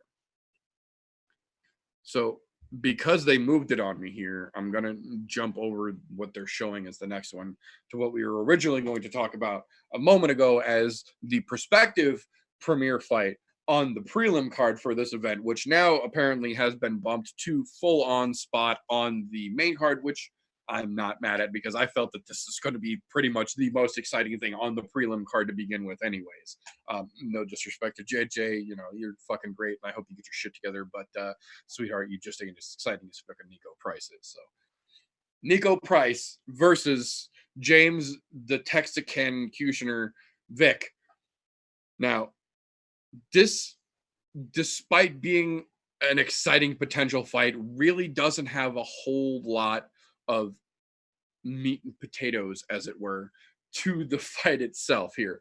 Nico Price is on a fucking tear, showing more aspects of his game than we've ever seen in his last couple fights. Just looking like he's really starting to get in the groove and get all the pieces lined up one after another. Whereas the opposite side of that coin is James Vick has almost exclusively talked shit, got hit, got knocked the fuck out Friday style by almost every single person he has been in the octagon with for several fights in a row now. And even the ones that weren't quick knockouts were not good fights for James Vick recently, despite running his mouth. And as he run his fucking mouth, that canary ass is writing checks that the alligator mouth just can't fucking take care of. Switch that, strike it, and reverse it. You meant what I knew. Nico Price, on the other hand, is one of those guys that's just kind of slowly sliding under the radar somehow, and now is at a point where he is fucking 13-3. That is, for intents and purposes here, Vic is 13-4, but Vic's 4 have not only been recent, been bad. Nico's 3 have not all been recent and weren't all terrible. Also, to credit here, Nico lately is looking spectacular, where Vic lately is looking soup canish at best. This, I think, is a beautiful opportunity for Nico Price to show off, for lack of a better term. I don't think there's anywhere aside from Nico getting completely sloppy that Vic could take this fight and win it. I feel that this is essentially a Nico showcase here. This is a moment for him to have a blank canvas, as it were, to paint himself a nice little masterpiece and really debut himself to fans who didn't know who he was. And I think that's exactly what he's going to do. I realistically do not see this fight making it past the first round, and I do not see James Vick being awake for more than 3 minutes once the bell starts. All right. I have to play devil's advocate here for just a moment. Look at Vic's last 3 fights, and you'll understand why the fuck he got wrecked so goddamn bad. But let's go all the way back to August of 2018. Justin Gaethje, KO'd first round. Who's he come up against after that? He pulls somebody else who is on a fucking hell of a tear right now in February of this year, Mr. Paul Felder. Gets absolutely fucking destroyed. And who does he face in July? Hooker, who just fucking dismantled fucking Ally Aquenta in a very dominant fashion. Look, it's not like he was getting his ass whipped by soup cans. He was getting his ass whipped by top of the division fighters that he was in no way, shape, or form ready to fight. He's still in that prospect mode, and unfortunately somebody decided, hey, we're going to throw you into the fucking deep end of this pool and see if you can fucking swim. Unfortunately, he couldn't swim, he sank. Now, the other point I need to make here, because I have to knock down Nico Price a little bit. His last fight out, he got knocked the fuck out in the second round. And not pretty either. It was an ugly knockout. So both of these guys coming off of shit and shit. James Vick, definitely a lot worse. That's 3 in a fucking row.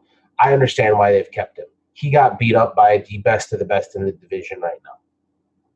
And yes, I am putting the Irish Dragon, Paul Felder, in there with the best of the best right now because he obviously fucking deserves it. Fight me, anybody who thinks otherwise. Yeah, no, I agree with that 100%. Now, Nico, on the other hand, he had a good run, and then he got knocked the fuck out. How is he going to come back off of this knockout? We haven't seen him come off of a knockout loss before to see how he actually reacts to it, at least in the UFC. So I have to give James Vick a little bit more credit than I think he's possibly worthy of, but purely on the fact of the type of competition he's had in the last year and a half. He was literally fighting the best people in the fucking division. Had he won those 3 fights, we might be seeing him fight for a fucking title right now. Definitely would be a possibility. Obviously, you can't win fights when you're sleeping on the fucking canvas. Just doesn't work.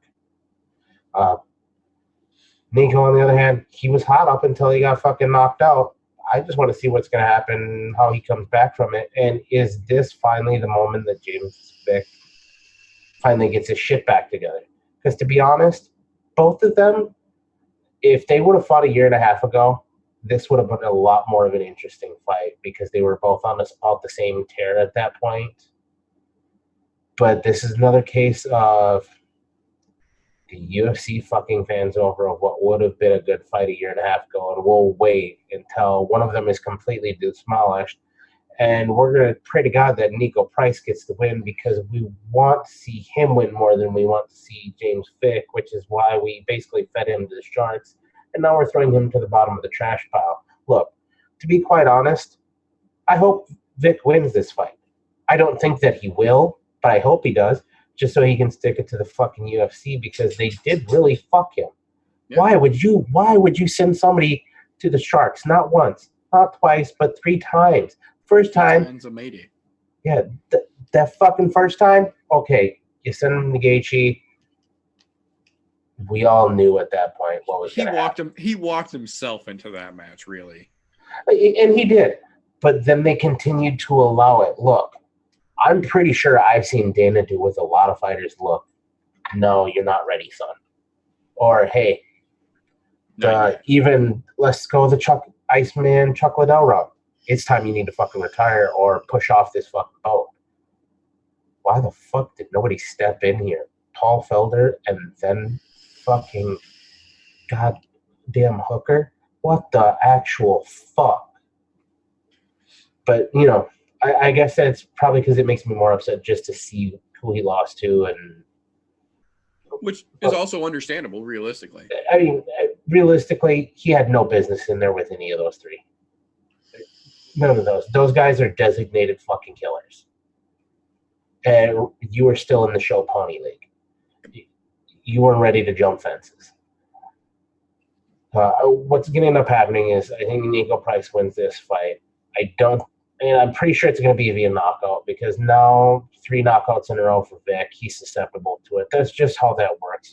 Your chin, look, contrary to popular belief, getting hit in the chin doesn't make your chin better. It makes it fucking worse. Name one person who has gotten better because they've gotten knocked out multiple times. Right. It doesn't happen. He starts a really bad downward spiral. As much as I would like to see Vic win this fight, I fucking know better. It's going to be Nico Price, second round knockout. Well, and the other thing that is being overlooked, and I didn't get a chance to mention because I forgot while I was in my fucking mid-ramble here, we saw James Vick get knocked smooth the fuck out 3 times in a row at fucking lightweight. If you look at the card that I've got pulled up here, it still has him listed as a lightweight. This is not a lightweight matchup. Nico Price is not a lightweight fighter. Nico Price is a welterweight fighter. James Vick is fighting Nico Price at welterweight. He's going up to 170 for this fight. So not only is he coming off of 3 losses, 3 vicious knockout losses in a row, now he's moving up a weight class against a guy coming off of a knockout himself who's comfortable in this division. That I think is going to play a factor in Vic's chin, because much like old Luke Rockhold, despite going up to the next heavier weight class, that doesn't change your glass jaw. And like you said, you don't get better at stopping knockouts by getting knocked out multiple times in a row. So I agree that I think Vic is probably going to sleep here. And I think there's a laundry list of reasons, but I just don't see any that are going to look in his favor. You know what they say, people in glass houses sink ships. Right. Oh no, it's gonna be an ugly thing to watch, and I know what's gonna happen because you said it best. I started laughing the second you said it because I knew exactly where it was going.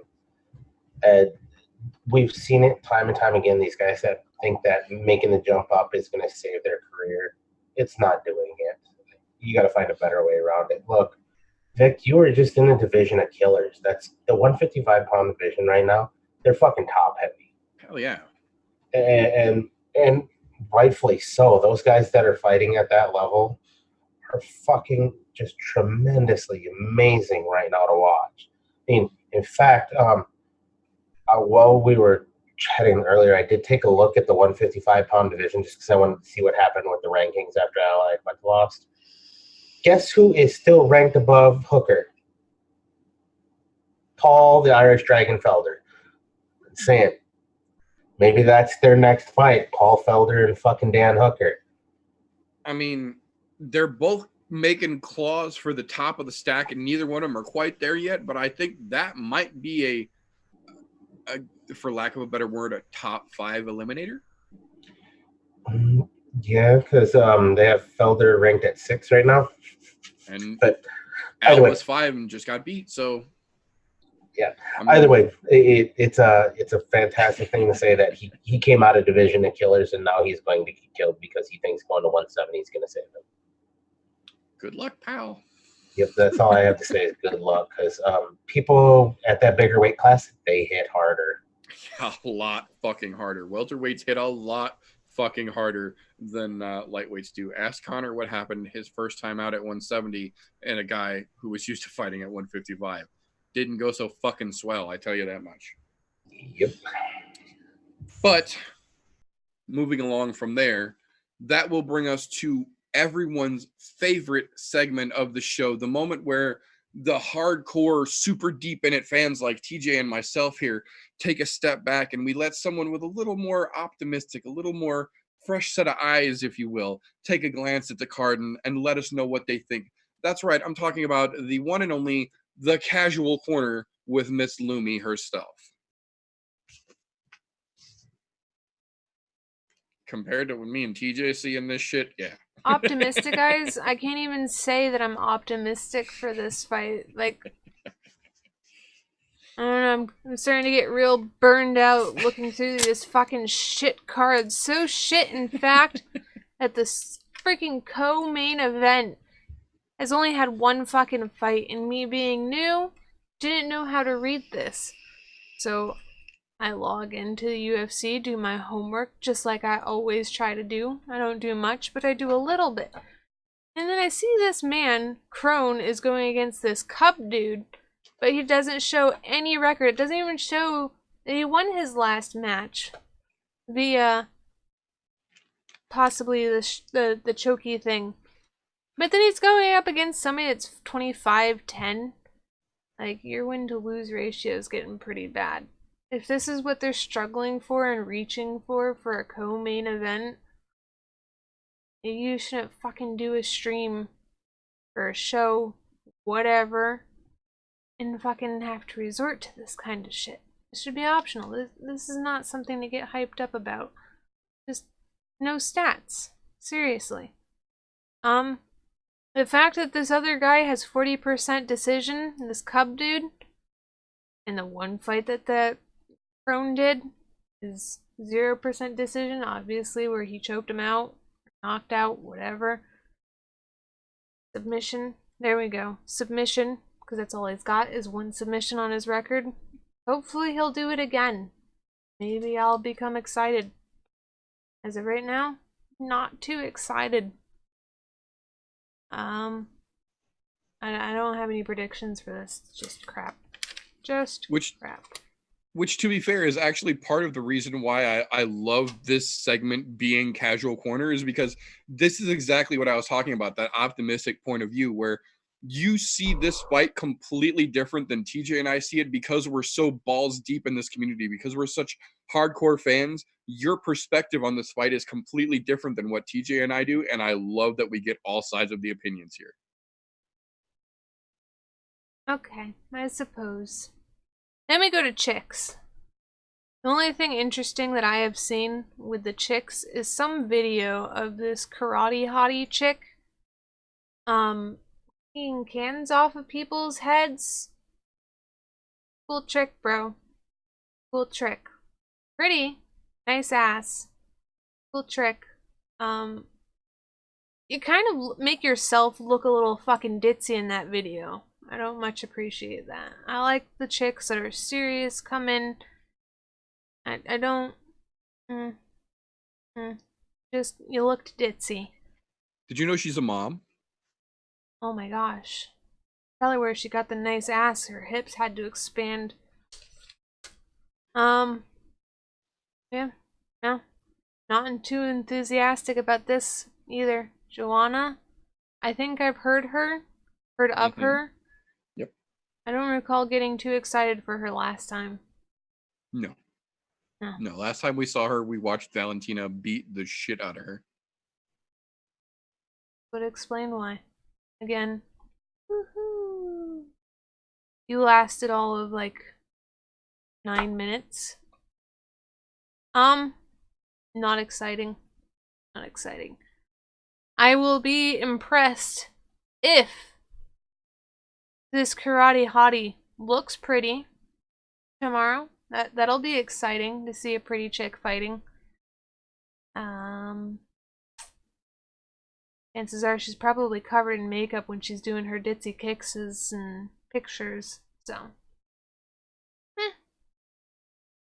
that's it for Casual Corner. Meh. I mean, to be fair, it's pretty accurate. Meh. That's all I got. Is just meh. Understandable. Thank you, anyways, for your meh-ing. Hopefully I get some titties and it'll make it everything better. There is absolutely a very good possibility for that. Deuces. So, that brings us back to the potatoes, as it were, of the meat and potatoes of this particular episode. The co-main event of the evening. One, Cub Swanson versus Crone Gracie in the second timeout for one Crone Gracie in the UFC, as previously mentioned by our favorite casual here. This, on the other hand, is going to be the 36th pro outing for one Cub Swanson. So it's fair to say that it would be an understatement to compare the two in terms of experience. In the MMA octagon, I would absolutely agree. The difference here is that despite them being very similar in age, one of them has been doing a lot of MMA over the last decade and change. The other one has been practicing his namesake's world caliber jiu-jitsu. Now, it's been a while since we've seen a Gracie really rise to prominence in the UFC, which, interesting side note, the UFC is the UFC. This organization, the reason that we are talking about this card is initially because of the Gracie family. The Gracies in Brazil founded the Ultimate Fighting Championship. This is all literally derived from a group of Gracie brothers and cousins competing against each other to see who's really the best in terms of mixed martial arts. So it's especially nostalgic for somebody like me to see the new generation of Gracies, both in Bellator and now in the UFC itself, starting to compete outside of just the jiu-jitsu world. Because in terms of martial arts, more, I don't want to say pure, but more streamlined, I guess would be a good word for it, fandoms in terms of jiu-jitsu versus MMA, the world of jiu-jitsu has known all about the Gracies literally back decades and decades, whereas the MMA world has really only been familiar with Gracie's name for 15 to 20-ish years since the UFC really started to get a big push, and especially lately with the 25th anniversary and them releasing all the stories and talking about it more. But traditionally speaking, when you see a Gracie in the UFC, you expect him to be a jiu-jitsu player. To his credit, Kron is absolutely a master of his namesake family's Brazilian jiu-jitsu. The difference, in my opinion here, and I know that TJ shares this sentiment as well, is that this is one of the first Gracies. Neiman kind of started it, but Kron, a little bit more so, in my opinion, has really been one of the first Gracies that we've ever seen who didn't come into MMA to show how much more dominant Gracie Jiu-Jitsu is than other styles of MMA. We're looking at a man in Kron Gracie who's here to show that not only is the Gracie Jiu-Jitsu that good, but he's not here just to use the Gracie Jiu-Jitsu, to show you the Gracie Jiu-Jitsu and how much better it is. This is a young man who comes in with a fully rounded toolbox. This young man has grappling. This young man has actual wrestling. This young man has hands. And that's not something we traditionally see when we talk about the Gracies. Like I mentioned, we know them for world-breaking Brazilian jiu-jitsu and just a plethora of techniques that are only really mastered, for the most part, by the Gracie family, and techniques that are passed down within the family that can't be denied as the best on the planet in the world of jiu-jitsu. But then you've got a young man like Kron here who decided to take that a step further and not only round out his game, but round out his game to the extent that he's not reliant on his jiu-jitsu. He almost uses it as a secondary tactic, showing off the fullness of his abilities, as opposed to coming in to show you just the jiu-jitsu like some of his namesake predecessors have before him. The problem we look at here is that we've got a man in Cub Swanson who's been there. He's done that. He's seen the best of the best. He's seen soup cans come and go. He's almost 50 pro fights deep, and he's still here. He's the co-main event for the card that we're talking about this weekend. He's still a valid threat to anyone in the featherweight division. Granted, he might not be Max. He might not be wearing that belt.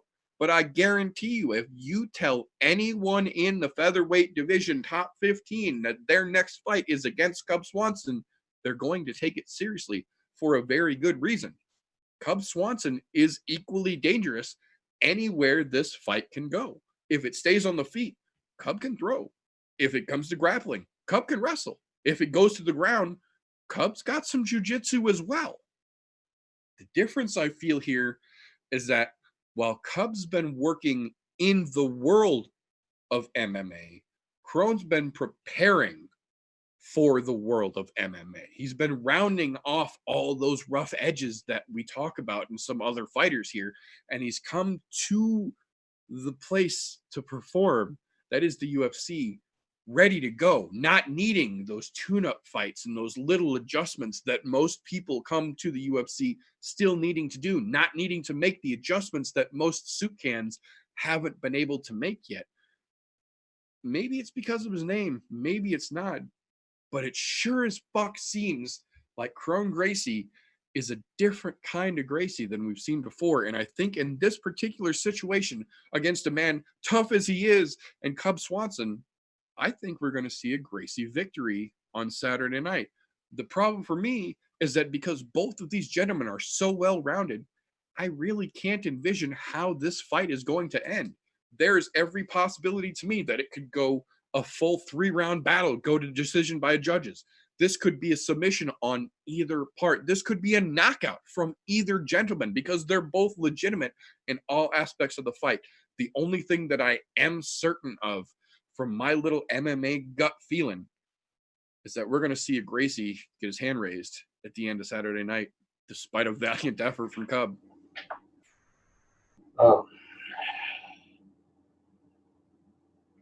I think this is going to come down to one thing and one thing only. I'm not going to go back into the Gracie Jiu-Jitsu thing. We beat that horse to death the last time we talked about him. We know. We know his hands are getting there.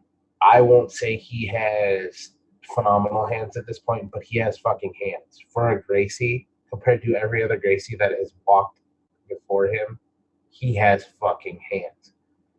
Now, here's the problem I have with this. Cub has been around for a very long fucking time. He has hands. We've seen it on more than one occasion. Yes, he's lost a bit of a step, but he's also getting late into his career. But he hasn't lost so much as to where his, to be honest, I don't think Krone's hands are anywhere near the level of Cub's. I don't. Now, he could come out and prove me wrong, but I really don't think so. What I think this is going to come down to is, can Kron use his hands to set up a takedown or to get this fight to the ground where he can dispatch Cub via some sort of fucking RNC, arm bar, or something like that, because his fucking submission game is on point. But Cub, being the wily veteran that he is going to make that very difficult, even if it does get to the ground, because he's been there, he's done that, he's seen it. So he knows what to look for, especially when it comes to MMA Jiu-Jitsu is way different than you and me in a gi Jiu-Jitsu. So I really think what this fight comes down to, if Kron can win this, he's going to have to use his hands to get inside to either sit down and take up or clip Cub to put him on his bottom and go down there and finish him off with, it would be a submission in my opinion. I don't think he's going to ground and pound anybody out. We might see that maybe once or twice in his career, and that's if that person's pretty well beat because he touches them right. Especially at 145. Yeah, especially at 145. We're way more likely to see him end up getting the fucking submission. Right. I mean, don't get me wrong.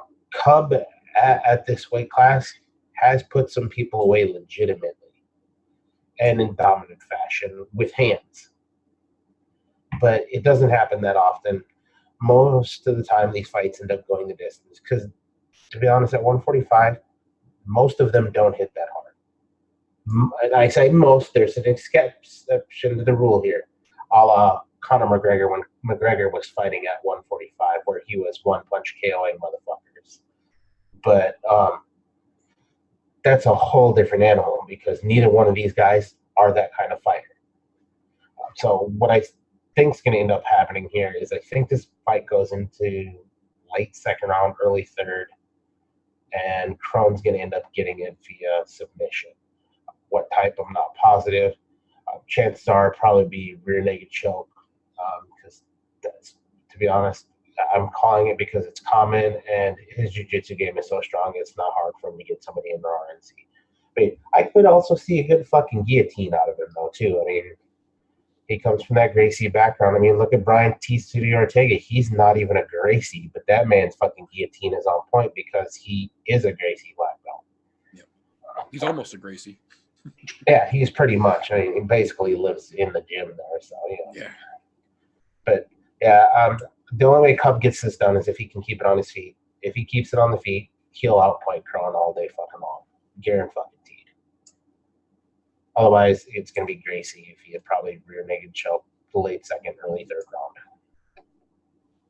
round. I could definitely see that as a possibility, and that's one of the things that I keep saying about this card is that this is a fight in Cub versus Crone that no matter which one of them wins is not going to shake this division up. Granted, if Crone comes out and looks spectacular against Cub, it's absolutely going to help him move up in the rankings a little bit, get closer towards that top of the stack, get him closer towards Eyeball and that chance with Max. But even a great victory isn't going to ensure him anything guaranteed. And even if it is guaranteed, it would only be middle of the pack at best, in my opinion, right now. Same for Cub. For Cub, it's not going to do squat for Cub. Yeah. If he wins. If Crone wins, because of the name and the prestige that that name carries with it, it'll definitely get him a between 15 and 10 range fighter next. Yeah, that's what I'm saying. It'll move him middle of the pack, but either way this goes, this isn't going to shoot anybody to title contention. But that doesn't change how exciting this fight is going to be and the potential that it has to be great as well. That's exactly right. Now, the other thing here is that once we finish with this insane fucking fight, that brings us to the actual meat and potatoes that is the meat and potatoes of the meat and potatoes in this meat and potatoes segment of the episode, the main event of the evening. But it's kind of weird because it might not be the main event of the evening depending on how things shake out here. This is what we were talking about earlier here. We will not know until sometime tomorrow morning from the time of this broadcast, till sometime Friday morning around noonish, whether we're even going to have a main event for Saturday night or not. Because with all indications pointing to Joanna possibly missing weight, as confident as she sounded in her post-open workout comments, if she can't hit 116, we're not going to have a main event here because Waterson's already said she's not taking the fight unless she's on weight. She's not here to fight Valentina. She's here to fight Joanna, which, to her credit, is a clever point. But let's assume for a second everybody makes weight tomorrow. The fight is on. The main event we're looking at, two women, again, you put them on paper, they're damn near the same person. They're almost the same age. They're almost the same height. The difference is in weight because Joanna just fought against Valentina at strawweight or flyweight rather. Now she's back down to strawweight here in the 115-pound division where we've primarily known her for. Michelle's always been at 115 since the UFC doesn't have an atomweight division for women, which is where she came from in Invicta. Michelle used to be the Invicta atomweight champion. She was a dominant little dynamo over in Invicta when they had a class for girls legitimately her size. Now, maybe not everyone knows, but since then, she's become a mom. Now that she's a mom, she's a little bigger than she used to be. So she's fighting over in the strawweight division now. So the breakdown we're looking at here is the mom who's coming from a smaller division moving up and has gotten fairly comfortable, I think would be a good way to put it, at 115 here versus Joanna Jędrzejczyk, who might have had, in my opinion, one of the biggest and most prominent falls from grace that we have seen in the women's UFC side of this organization. Joanna was the dominant force at 115 when her reign was at its peak. They didn't call her the Boogie Woman for nothing. She was an absolute nightmare for everyone she came against. Until she met a woman named Rose Namajunas, who changed her story very dramatically and very significantly and irreversibly. Now, Rose not only beat her once to take the belt away from her, but she beat her twice to secure that Joanna didn't have that belt anymore and could not defeat Rose. Not in a short match, not in a long match. Rose had her number definitively. Took the belt, kicked her on down the road. Now, following this pair of detrimental losses to Joanna from Rose somehow, or excuse me, not Rose, Joanna rather, somehow got it in her head that since she wasn't in charge of the 115 division anymore, she was just going to move on up to 125, where Valentina Shevchenko, someone she had competed with multiple times in the Muay Thai and kickboxing world before, holds the belt, and she was just going to take that belt, in her words, from Valentina and rule the 125-pound division before she went back down to get her belt at 115. Spoiler alert, things did not go as planned for Joanna, because not only did she not anticipate what she was walking into, she was repeating history, so to speak, because Joanna and Valentina have competed against each other before. 3 other times, to be specific. And of those 3 previous times that Joanna and Valentina had met before, all 3 times Valentina had won. So this is a situation where we were trying to repeat history, doing the same thing and expecting different results. The very definition of insanity. Now, following that, we did, to her credit, have a win for Joanna, if you want to call it that, against a not realistic threat to anyone in the top 5, in my opinion, in one Tisha Tiny Tornado Torres. Now, that's not to say that Tisha's full soup can, but she's far from top of the stack as far as the ladies are concerned.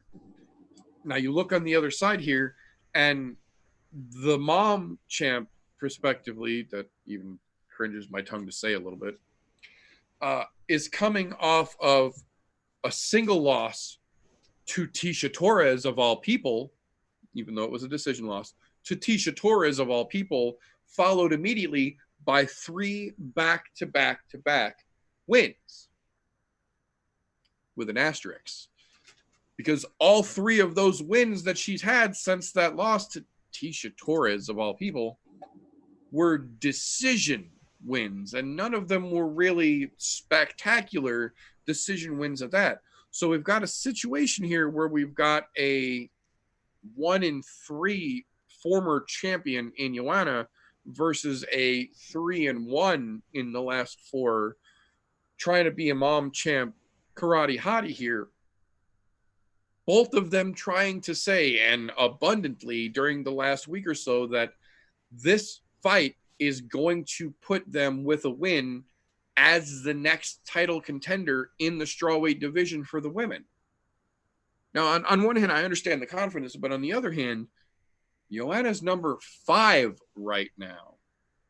Michelle's number 7 right now. And normally, the UFC rankings don't really mean a whole lot. But when I say normally, in this situation, I mean on the men's side. Because on the men's side of the house with UFC, we have over 500 fighters on the roster.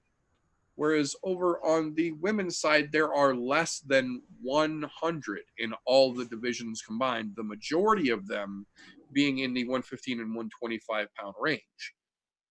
In this situation, the rankings actually do still carry a little bit of weight, and especially in this particular case, because with Joanna being agreeably ranked at number 5, all 4 of the women in front of her arguably are worthy of title fights right now, based off of their last performances. All 4 of them could arguably be fighting for the championship in the next announced match. So I don't agree that either one of them, even coming off of a spectacular victory against the opponent that they're fighting this weekend, puts themselves in title contention. Now, that will, with a significant victory for either one of them, put them in strong placement among the top 5, but I don't think any stretch of the imagination for any victory, either one of these ladies will raise them further than number 4. That being said, based on styles that we're looking at here, we've seen Joanna in every single fight, including the one where she lost the belt, and every fight after that look exactly the same.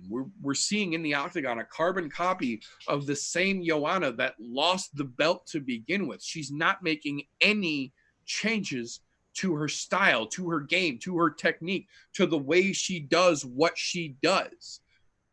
The problem is we've seen that in many other fighters. It doesn't matter how great you are at one point. It matters how great you were last time and how great you'll be this time. And if everything you do is the same as it's been and that isn't working, there's no reason for me to believe it's going to work this time. We're looking at a Joanna who's doing all the same shit that has gotten her ass kicked 3 times in a row. And then on the other side of this, you're looking at a Michelle Waterson who legitimately has improved her game, albeit it's brought her nothing but decisions for her last 4 fights in a row. Looking at the way she fought in those fights compared to who she was prior to that, there is noticeable growth in her game overall. I feel like this is one of those situations we're not going to see a big knockout or a big upset. This is not going to be the Rhodes against Joanna definite stoppage that the first fight was. But I think this is a situation where we're going to get to see that Joanna is still doing the same shit and that doesn't work anymore. And I think the Karate Hottie is going to take this one. I don't think this goes to the judges, but I don't think it's going to be a significant stoppage. I think this is going to be one of those last minute slips because the Karate Hottie has a quick fight IQ and she's good at taking advantage of opportunities. I feel like there's going to be some sort of a slick stoppage in the end of the 3rd round here, but I don't think it goes all the way to the judges. I think it's a Karate Hottie night. I'm very inclined to agree with you on this one, almost to a T. However, I have to remove your asterisks from the wins. Because a W is W, whether it is via decision or not. Especially when it comes to MMA. A W is W. It's not like there was some sort of interference or fucking eye pokes or gouges or some shit like that that would cause it to be controversial. She won those fights. Period. Now, moving over to Joanna briefly, and I say very briefly because I don't want to talk about someone who can potentially not make weight, but she's lost 3 of her last 4. The one win you did mention, I don't even fucking count that one because that was them trying to feed her a can so she could go in and get her ass whipped. Which is precisely what fucking happened. When you're feeding people soup cans, of course, they're going to look better than what they actually are. What started this kid was she's lost all confidence. That second, she got completely fucking destroyed by Thug Rose. That blew her whole fucking confidence out of the water. Every bit of that confidence, trash talk that she was doing, it went to complete shit. She's still talking trash, but there's no merit to it because she has nothing to back it up at this point. At this point, those are just empty threats and promises that are never going to get fulfilled again.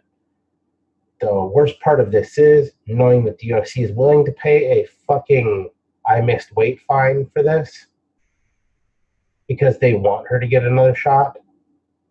This is fucking bullshit. Now, gonna say that? Michelle Waterson has looked fucking fantastic, both inside and outside of the octagon, of course. But she's been on a fucking tear. Whether you agree that the tear is impressive or not, it doesn't matter. It's a fucking tear as a tear. She's progressively gotten better over her last couple fights, and you can obviously see because each fight there is improvement. She's obviously wants this more than Joanna does. Joanna, she wants to pull her head out of her ass. Because right now, that's where it's stuck. What really needs to happen, in my opinion, for Joanna, she needs to move camps. She needs to get out of the fucking facility that she is in currently, because it is doing her no fucking favors. When you're doing the same thing over and expecting those different results, you said it best earlier, that is indeed the definition of insanity. In fact, if you look that up, that's how that comes up. So in this case here, I do not see a finish happening as much as I would like to. I mean, unless the Karate Hottie gets some fantastic fucking head kick in there, because she does have some gnarly fucking kicks on her. But that's the only way this one ends up coming to fruition, to be a finished fight there. I don't think Joanna gets it done. Her head is still not in the game after losing. She's on a fucking skid, for lack of better terms, which I think is that really big fucking tumble down the side of the mountain fall from grace that you were talking about earlier. Because she was at the top, but she's not anymore. Because I think everybody's well aware of the I started at the bottom, now I'm here. No, she started at the top, now she's at here. And at best, all I can call her right now, she's a gatekeeper for this division to move into the top 5 right now. And if she loses, she'll be a gatekeeper to move into the top 10 and so on down until she finally figures out how to fucking right the ship. But I don't think that's going to happen here because, to be honest, I don't think she's going to make the fucking weight. And we know Michelle Waterson is not going to take the fight. If they try to say, well, we can do a catchweight, she's going to tell them, no, you can fuck right off, which is exactly what she should do. But if by some miracle hand of some deity comes in and poofs off the weight for Joanna, and we have this fight, Michelle takes it, but it's going to end up being via fucking decision. And guess what? I'm not mad about a decision. Because a W is a W that moves you up in the rankings. You get a call, another shot. Have at it. It's definitely, this fight's definitely not going to get Michelle a title shot, but it will if Joanna wins. If Joanna wins, guaranteed she gets the next shot because, well, you know, the UFC likes to suck that Polish dick. Allegedly. She kind of is the Holly Holm of 115 because they keep fucking saying her next fight could be a title fight every fucking fight, and she got the immediate rematch against Rose to get a second title fight that I don't feel was deserved. She got the immediate shot at Valentino without ever having fought at 125. So I mean, the Rose rematch I agreed with because she held the title for quite a very long time. But that's because, you know, when you're a champ, you hold it that long, and she was defending pretty regularly at that point. Yeah, you had a legitimate reason to get the shot at getting it back. That one, okay. The immediate to Valentina, fuck right off. Go without die ever in having a fire. fought at 125 at all. No, stupid. Yeah. But either way, I'm glad it's over with, and I'm hoping she misses weight fucking miserably because hopefully that part of that thing says, hey, how long have you known you had this contract? Michelle's not going to take the fight. We're going to take your purse because you failed to make weight. We're going to give it to her for the show as well.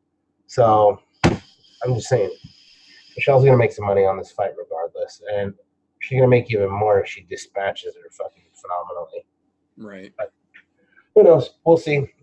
I just, to be quite honest, I don't have my hopes up for this fight actually going anywhere. I'm pretty sure this one is just going to end up getting canceled, and we're going to see Cub Swanson and Conor Gracie as the main event. Which, to be fair, wouldn't really be that terrible either, in my opinion. But exactly, we'll have to find out tomorrow morning when we see how the weigh-ins actually go, if they actually finish the whole damn thing and we get a main card, or if we get a catastrophe on the scale and then some fines being paid or some movements being made of some fights. This fight card could be completely different this time tomorrow as the thunder rolls. This fight card could be completely different literally 12 hours from right now. So I encourage everybody to keep their eyes peeled. Stay tuned. All of my social media for the I'm No Joe here will update this. I promise you, if we lose this main card tomorrow, I will update everyone on all platforms that I can scream as loud as I can about. But other than that, that is what we have got for this evening, ladies and gentlemen. That is the last the last fight on the card, the main event. That is the last for UFC Tampa that we have for you fine folks. But before we get completely out of here, I do want to take a moment to thank our favorite casual, Miss LUMI, for taking time out of her day to help push this thing and help give us our casual input. And also, as well, I do want to take a moment here to give the folks an opportunity if they just haven't quite gotten enough and they need a little bit more fuel poured on their mental fire. How would they be able to get a hold of you for said sustenance, TJ? Wednesday night, 9:30 Central Time, right here, right there. You can see that right there, 9:30 on the YouTubes. There you go. Other than that, you can shoot me a DM on Instagram. I will get back to you, because if anybody thinks that Paul Felder is not a killer, fight me. I will do it. That's all I'm saying. But it was a blast as usual, and I'm ready to watch you on a Miss Weight tomorrow. It's going to be fantastic. I appreciate your time, and I have a feeling you might be onto something here. Based off of what we've seen during this week and then the open workouts, I really would not be surprised if we see her even with the little fucking ring of doom or the fucking towel trick, no matter how it fucking plays out. I realistically wouldn't be surprised if we just don't see her make it tomorrow, and this whole fucking card is different by the time we get to see a replay of this video than it was while we were talking about it on the video. So you never know. But thank you again for your time and your opinion here. I appreciate both of you coming along with me for this journey. But that's all we've got for this particular episode, ladies and gentlemen. So remember, if something on this show made you giggle, if we gave you a point of view that you didn't have before you watched the show, give us a thumbs up. We're working on it. If you really dug what we're saying here, if we brought something to light that just gave you a little moment, subscribe, share an episode with a friend. We're trying to grow this damn thing. The other end of that scale, if we just look like a couple of dipshits sitting around talking to our cameras without knowing what the fuck we're actually talking about, give us a thumbs down. We earned it, and we won't dispute it in the least bit. But that's all we've got for this evening. So I do want to thank you all for tuning in to the latest episode of the I'm No Joe podcast. And remember, you can root for anything. Don't let ignorance stop you. Have a great night, folks. Dana.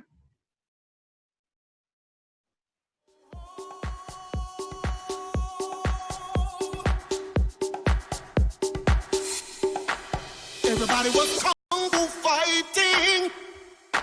Those kids were fast as lightning. In fact, it was a little bit frightening, but they fought with expert timing. There were funky Chinamen from funky Chinatown. They were chopping them up, they were chopping them down. It's an ancient Chinese art, and everybody knew their part. From a fainting to a slip, and a kicking from the hip, everybody was